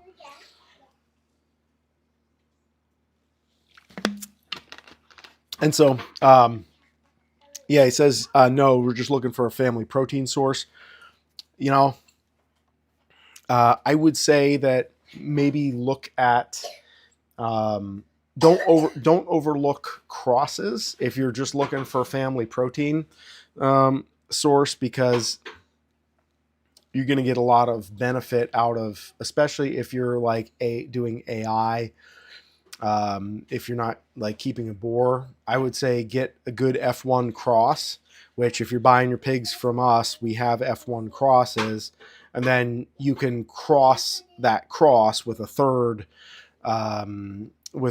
purebred semen that you're doing AI with, and you're going to get fast growth, all the hardiness, and the hardiness is really nice because that gives it's so much less nonsense that you have to worry about. It just makes everything easier. Secret Noise Picture says local absolutely matters. Pigs that are comfortable and acclimated to your climate is very important for a successful run. Could not agree more. And that's one of the things that I'm, I always kind of take for granted that people may not have available in their area, but I know a lot of the people that buy piglets for me, they appreciate the fact that I'm raising my pigs out on the pasture. And the funny thing is, even in the wintertime, the pasture, if you can make it work, the pasture is way simpler. Good job, sweetheart. Thank you. Close that up carefully. Close it. Thank you, Shiki. Thank you, May. You girls. Thank you. Amelia, just got to referee the refilling the mini fridge here. Okay, Amelia, get your fingers out of there. Good job, girls. Excellent job. That's it. We get to referee a lot of disputes around here with the little ones. That's always a good time. But yeah, the animals that are comfortable and acclimated makes big difference. And Halma says we already raised some hair sheep, just not enough meat. Yeah, there's a lot. There's a lot there. Burke crosses. Yeah, I got to tell you, I have, and I'm trying to place who you might be based on a list of emails that I've kind of thinking about here. I have a couple of Burke crosses that I'm left from my. Excuse me a moment, Josie, I need you to be quiet, sweetheart. If you get no, listen. If you guys want to talk and you want to play and make noise, there is where you go and do that. Okay, tell me quickly. It looks pretty full to me. So close it up, and we're going to leave it for now, okay? Get a drink, and then close it, and that's that. Yes. Yeah, I had my first litter of Burke crosses on the farm this past fall, and they're on their way to travel. Now, I'm keeping two. I got two, and they're Burke Tamworth cross, F1. And, I mean, these guys are growing like crazy. I've been very, very excited about what I've been seeing out of them. And they are going to be, I'm keeping two females to try to rebreed. I want to try to cross that cross and do like a third cross, which is kind of the furthest extent that you can get of the heterosis, or the hybrid vigor is that three-way cross. So you get a purebred and a purebred, you cross them, and then that animal that comes from that breeding, you cross with another purebred, and then that's like your three-way. And I'm excited to see what we can do there.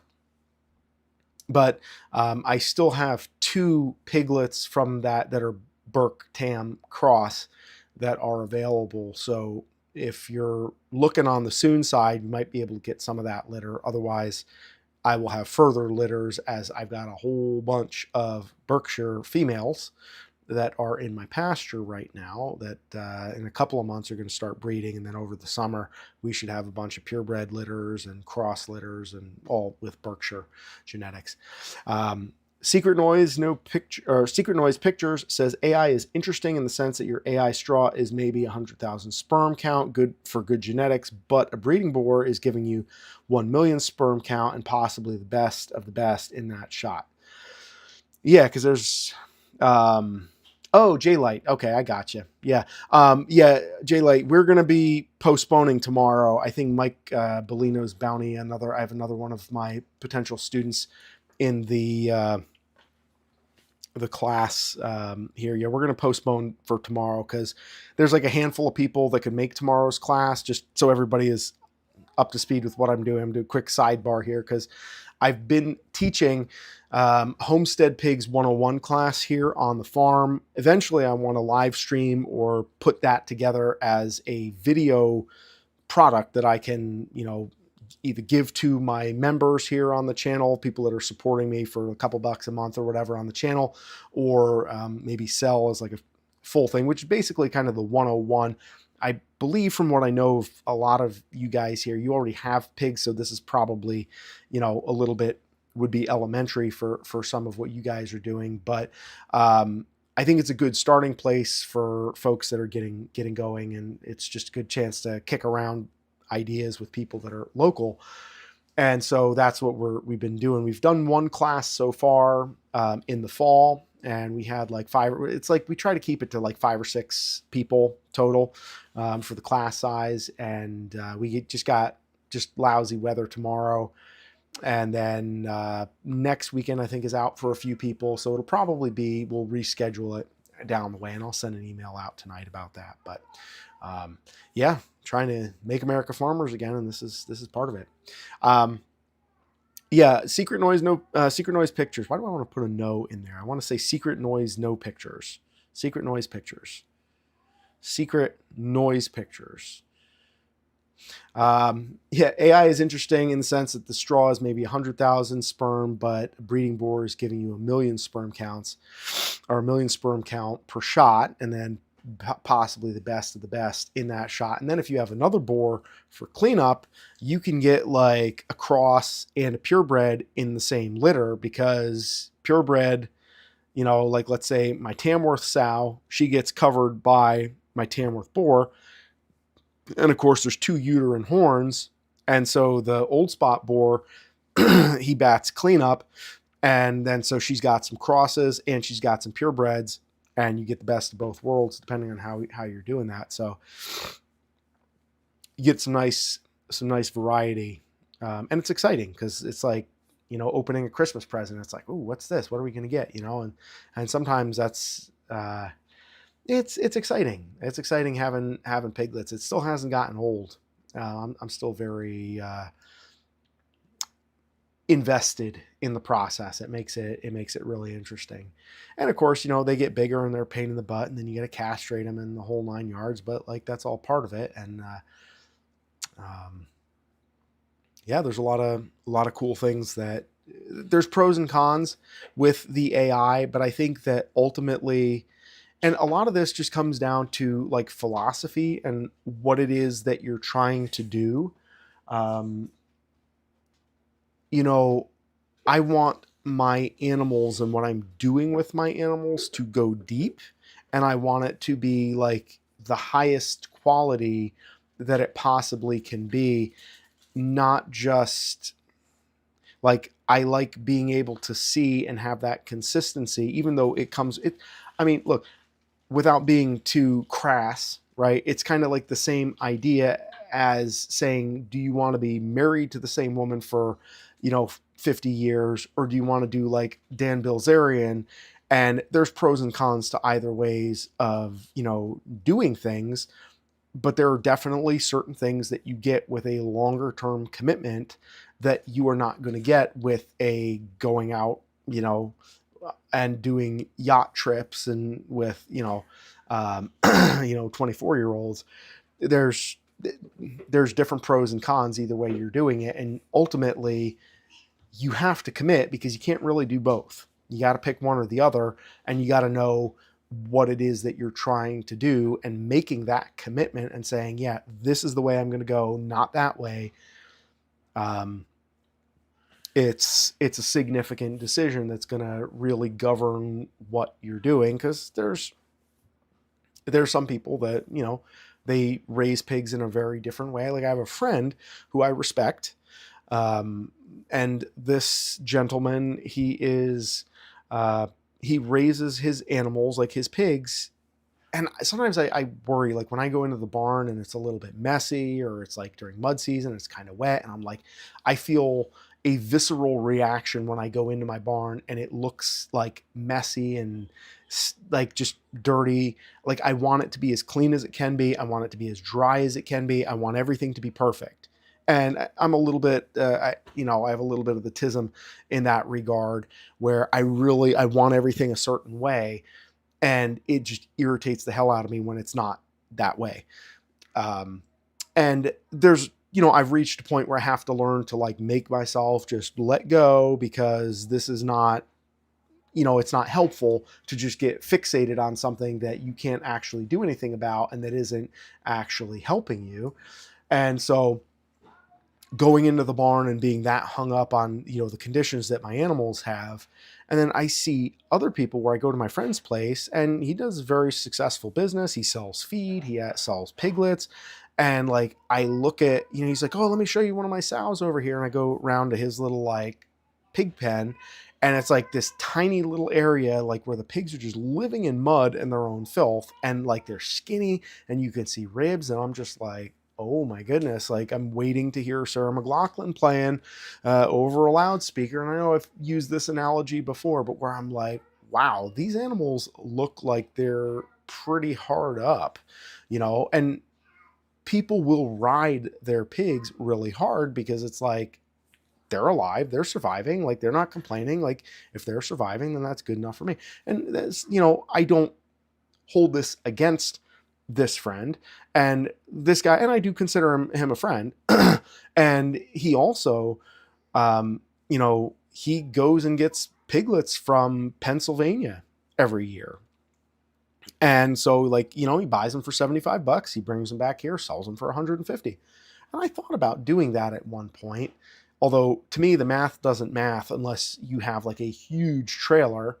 And with a trailer that big, you would have to have so many piglets that it would just kind of upset the balance of what I would be doing with all of my animals. And then I would have to explain to people why I have animals that were not bred here, because it would be obvious, because, they would be a different breed than what I raise. And I would, the whole thing was just too much work for me. But it's like different people have, and I don't begrudge people who want to do things that way, because presumably like he's not deceiving his customers or telling them, anything inaccurate or false about the animals. And it's just like, this is the way that he does things, and that's okay.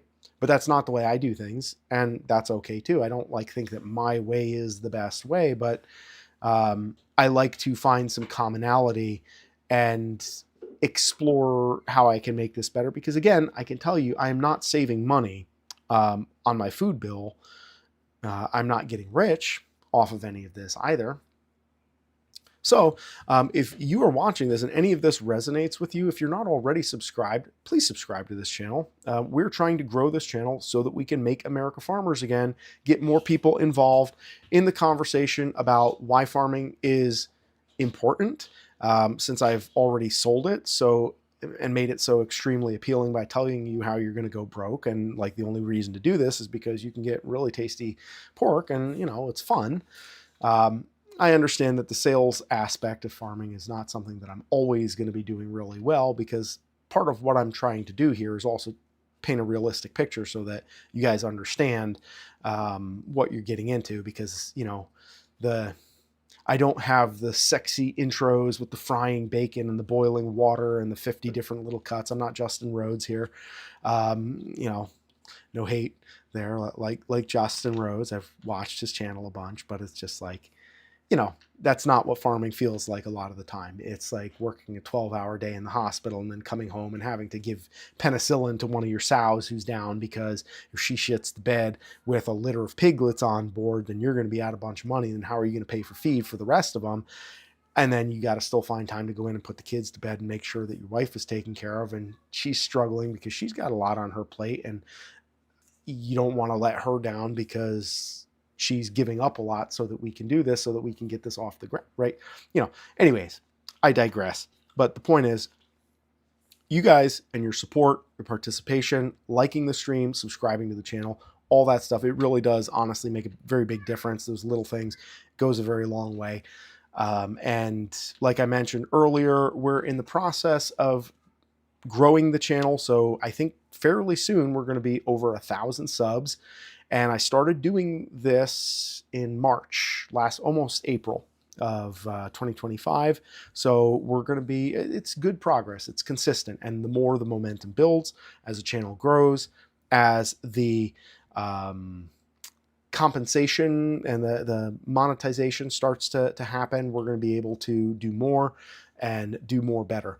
I have some new audio stuff that's coming in. Actually, technically, it's old audio stuff from back in the day when I was producing podcasts and making films, and also some of my older camera stuff that is much higher quality. This, what you're watching me on right now, it's just my iMac built-in computer, and I'm going to actually set things up a little better so I have a proper microphone, as opposed to, I mean, the audio quality is only a little bit better with the, let me see if I can bring this in here. It, you know, it looks official. It's a proper Rode mic.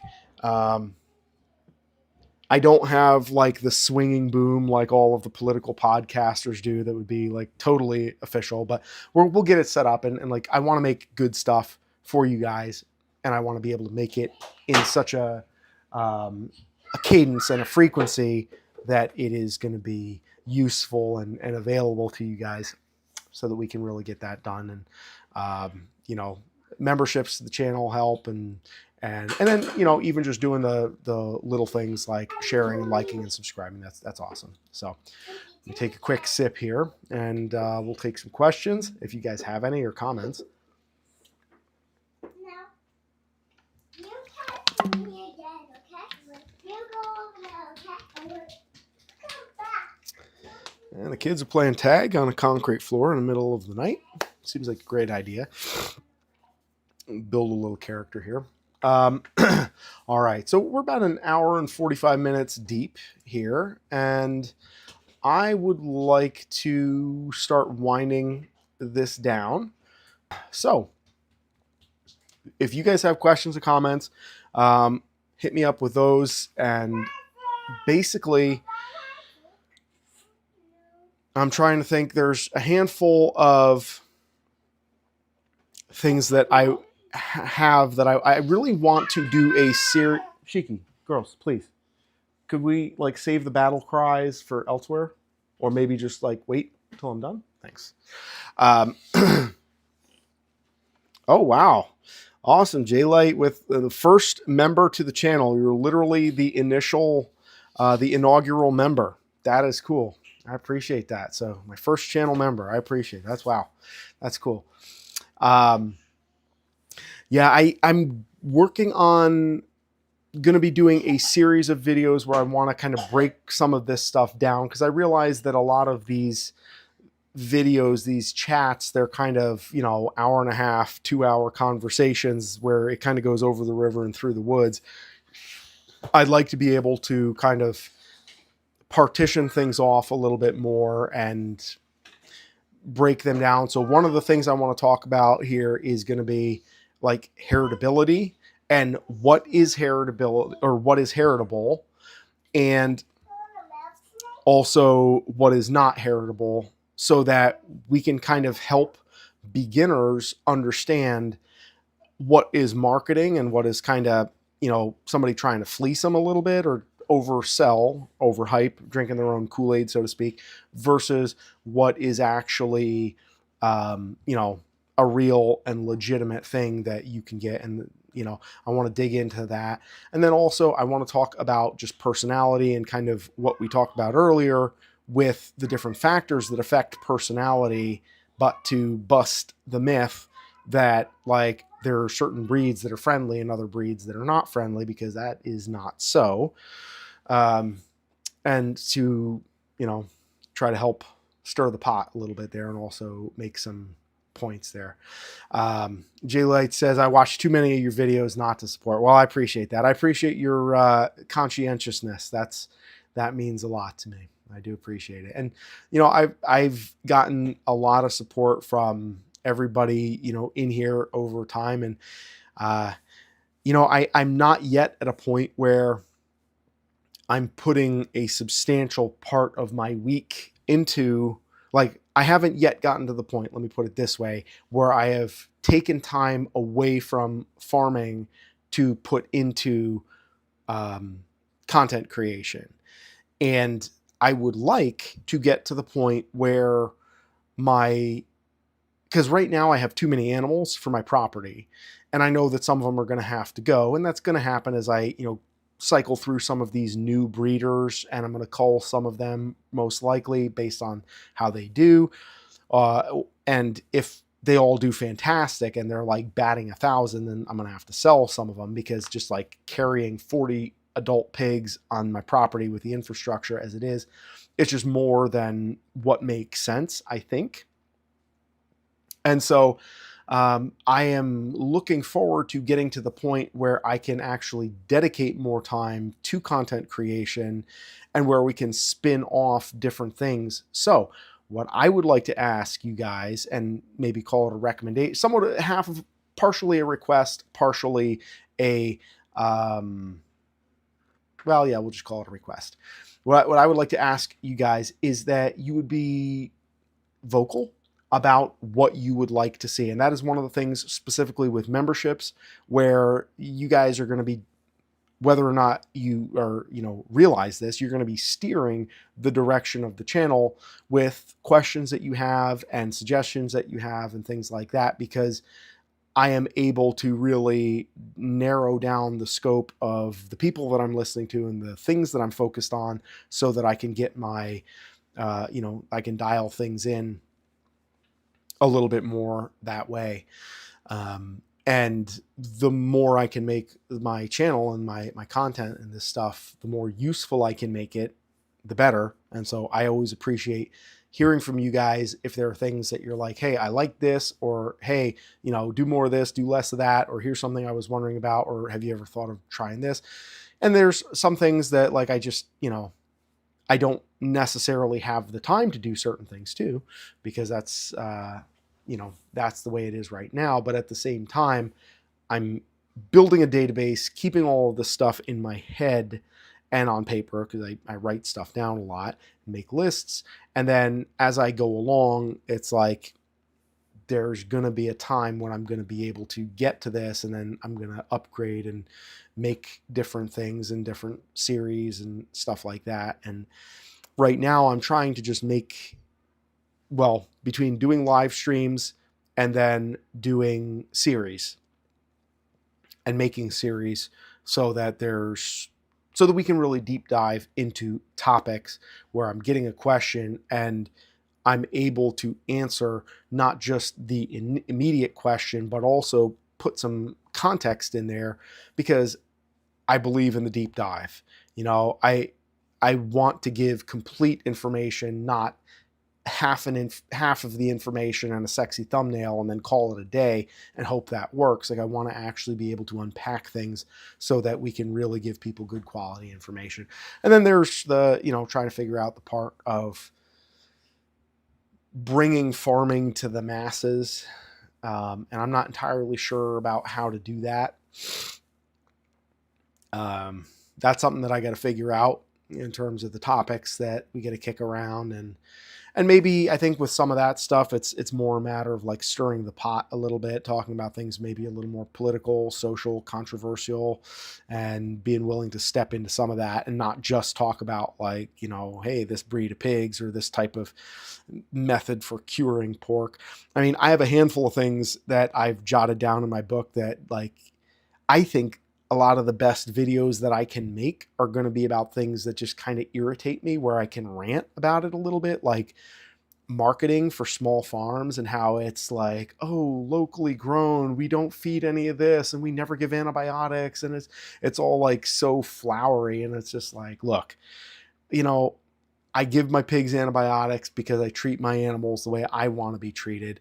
If I'm sick and I'm dying and somebody says, oh no, sorry, I can't give you antibiotics because that just violates my ethical, I'm going to, tell them to shove it where the sun don't shine, because look, you want to do the best and not try to use inflationary language and like, try to make it too rose colored glasses that everybody, puts on. And I understand why people do that, because, that's marketing. But at the same time, it's like, when I know how the sausage gets made, it's like, come on, guys, like the marketing stuff is just, it can get a little over the top, and that can that kind of grinds my gears a little bit sometimes. Um, Also, the conversation about nitrates and nitrates in bacon. That's another video that I got coming up, that I got to do. Like, people are like, "Oh, do you make your bacon with nitrates?" And it's like, well, yeah, everybody does. No, no, I do the no added nitrates. And it's like, yes, no added nitrates, because you're using celery juice powder, which still has nitrates in it. It's just they're naturally occurring nitrates. So nitrates that God put there, or nitrates that, Bob in, over in the other cubicle put there, does it really matter which one? You're still putting nitrates in your bacon in order to preserve it. And then beans have nitrates in them, and nobody worries about that. It's really the way that you're cooking the bacon that determines whether or not the nitrates are bad. Yeah, they think the celery powder is different. And again, it's like this buzzword economy where people are really married. Same thing with like organic. People say organic eggs, oh, and they sell them for an extra $1 a dozen in the grocery store. And yet, when you really read the fine print about what organic actually means, like, they can still raise those birds in really substandard living conditions and still be within the confines that they need to check the box. And yet, you can be raising your birds in like a beautiful environment where the birds are happy and living their best life, but you can't get, check the box and get certified as organic because for whatever reason there's some little detail, some, I that hasn't been dotted or T that hasn't been crossed. And it's like, come on. Like, it's actually just, the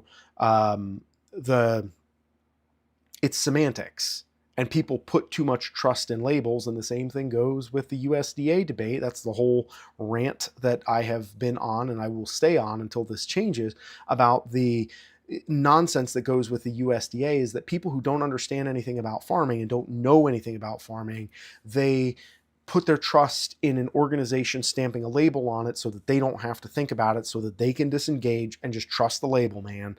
And that's the wrong way to think about it. And when we have more people who are actually involved in getting their hands dirty and getting dirt under their finger, pig manure under their fingernails, as the case may be, those are people that are able to like understand that the real confidence should not and does not come from the label that's put on something, but rather it comes from understanding and doing things the right way that you can verify yourself, and that the USDA has little or nothing to do with that.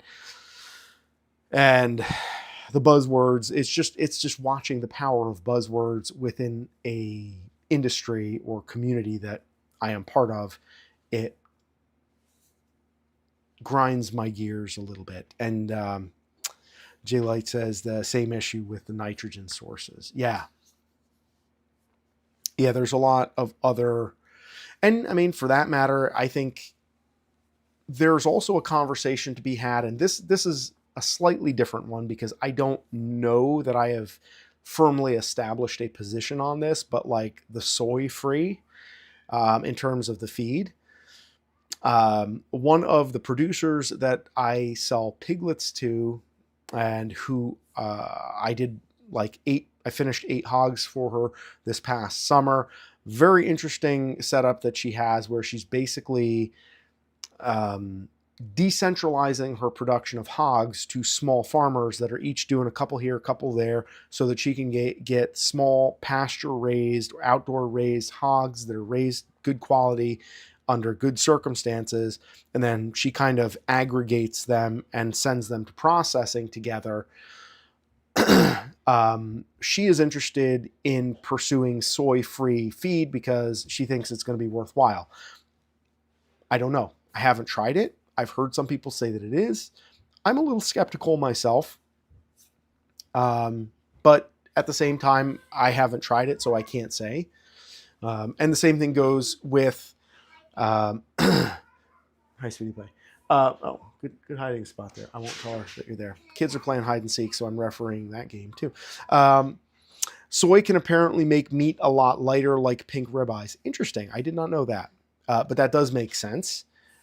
So I would be interested to see kind of how that works. And I think this year I may be acquiring a different mix of feed, because she's been working with the mill And I mean, I would like to have less soy just for just my own personal preferences, because I think that the whole monocrop agriculture is, suboptimal, and if we can get away from that, that's going to be better, or we can kind of put a dent in that, it will be better.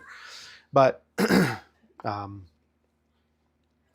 I think that, I don't know. I have to say, I don't know. I'd be really interested to see what an actual comparison looks like. And then the same thing goes with GMO and GMO free. I tend to think that, I would be less surprised to find that soy actually makes a big difference in the meat quality than I would be to hear that GMO free versus GMO makes a big difference in the meat. Could be wrong about that. Again, haven't tested it, but to me, the cost is a big part of it too. And at the end of the day, I'm not going to sell a product to my customers that I wouldn't pay for. And I know that what I sell pork to my customers for is a price at which I would, is at the upper limit of what I would ever pay for meat. So I I'm hesitant to push the cost further by, doing extra stuff. Um, it feels a little bit weird, wrong to me to make a product that's that premium where I can't ever envision myself or my family buying or enjoying that. It's just kind of like outside my wheelhouse. So, you know, interesting. And if I was raising for myself, potentially, that could be, could be a different thing, but it's a little different when you're scaling and then trying to raise for other people. And I know that the people who raise their animals that way, they say really great things about it, but I'm not convinced that that's not, you know, influenced by their own biases, um, or you know, or that it may not have to do as much with, are they eating this particular type of food versus the percentages, you know, that it could be an issue with percentages, not just like that you shouldn't eat any soy or you shouldn't eat any uh, genetically modified, um, you know, forage or plant matter. It could have also to do with the balance of the different things that are in there. There's so many different variables. It's hard to say. And the same thing goes with breed, Yeah, multiple sources of protein instead of relying strictly on soy. That makes a lot of sense. And I try to plant a lot of cover crops so that, between clover and buckwheat, those are kind of my two big ones. I do actually canola, or rapeseed, as it is called. I don't know if that YouTube algorithm, although we're 2 hours deep here. So, but canola is the other name for it. That grows really readily, and that has a lot of protein, and the pigs like it. And I got to give a shout out here to Dowdle Family Farms. Rob, I believe is his name, from Dowdle Family Farms down in Mississippi, has great information on planting cover crops, and he really got me into buckwheat, and has a lot of lysine in it, and that's kind of the main thing, because a lot of the protein that pigs get, if it doesn't have the lysine, then it kind of falls flat. But if the lysine is there, then the protein becomes more bioavailable, it's more useful. And so that's one of the things that I try to focus on in my cover crops. Also, the cereal rye, or the winter rye, that's another one that I put down a bunch of that, and hopefully by the time everything melts out in the spring, we're going to have some of that coming up. And um, I like to see the plants just growing and recycling all the crap that the pigs put down during the winter too. So we'll see where that goes. All right, guys. Well, I think the time has come to conclude this live stream, since we're 2 hours and 3 minutes into it. Subscribe, and if you're watching this after the fact, congratulations for making this far into the video. I appreciate you. Comment if you think I got something wrong, or if there's things that we should talk about more.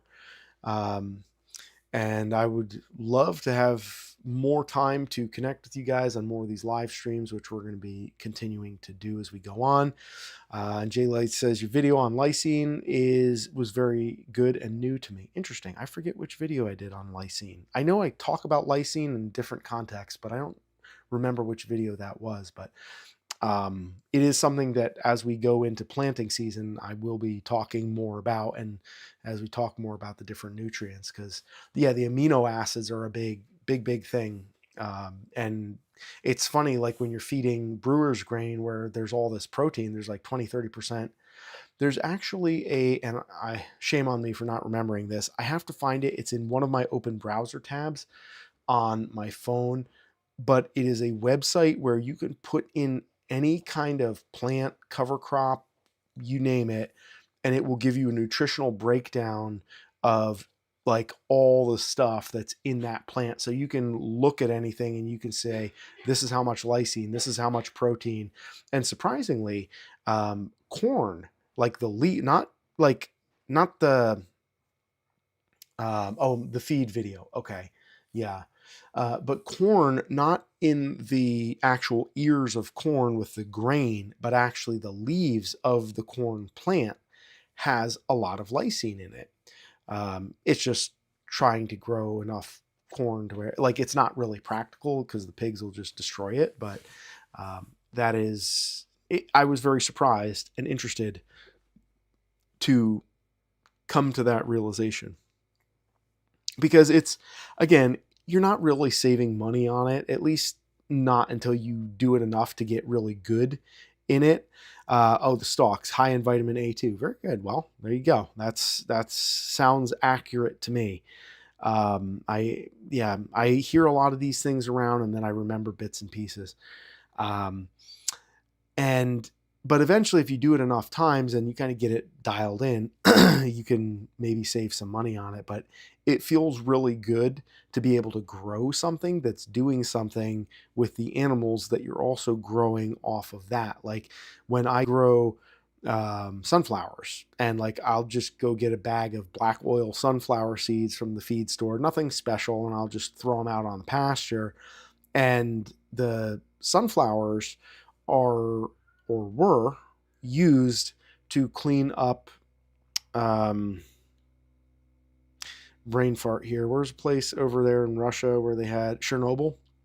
It cleans up and basically like cleans the dirt and sucks out the radioactive junk in the soil, and so it has that ability. And so I figure, I mean, hey, I don't know what's in my dirt, but I've only been here for 5 years and I know there's a lot of crap out there. So I'm going to throw some sunflowers out, and they're beautiful and people stop and take pictures and people love it.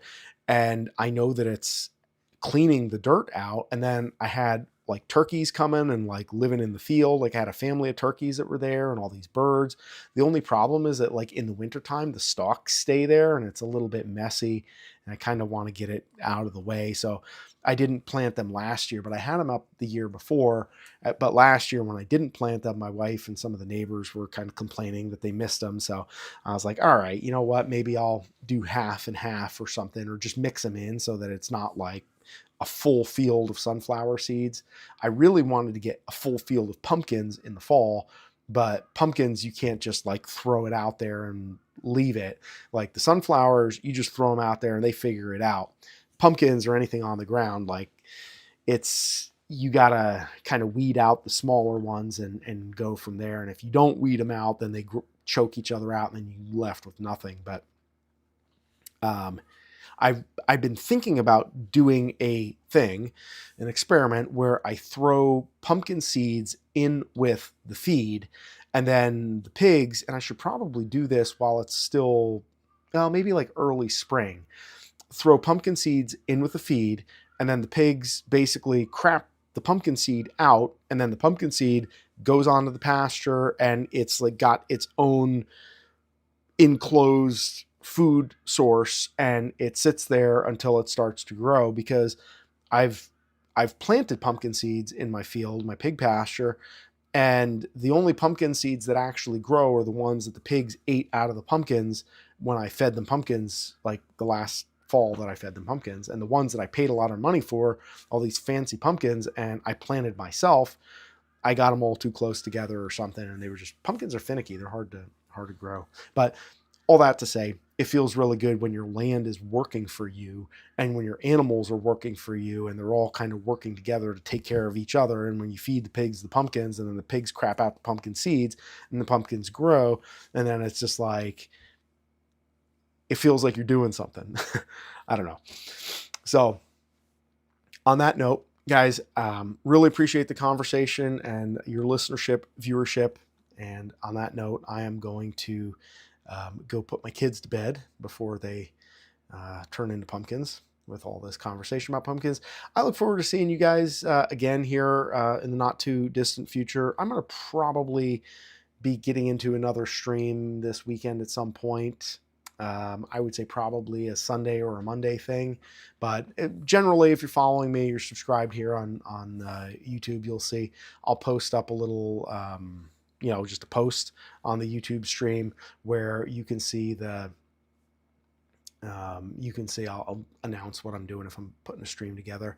If you guys have any things that you want to talk about, give me a holler and let me know, because I'm always looking for ideas for videos or for streams, stuff like that. Like, it's just as fun for me to talk about stuff that you guys are into and you're wondering about, and that gives me something to kind of wrap my head around a little bit. Secret Noise Pictures, have a good evening, sir. J Light, appreciate your membership and your time here. I know Ian was here since the beginning. And let's see, Chris, I don't know if Chris fell out. He might have gone to sleep. Probably. He's got busy stuff going on. It's cold out there in Alaska. Mike, if you're still here, and Bellino, and I don't know who all is here or not here, but I really appreciate all you guys, and look forward to doing more streams and getting after it with you guys. Let's make America farmers again. We're on the right track here. We're going just one live stream and a couple of piglets at a time. We'll get there.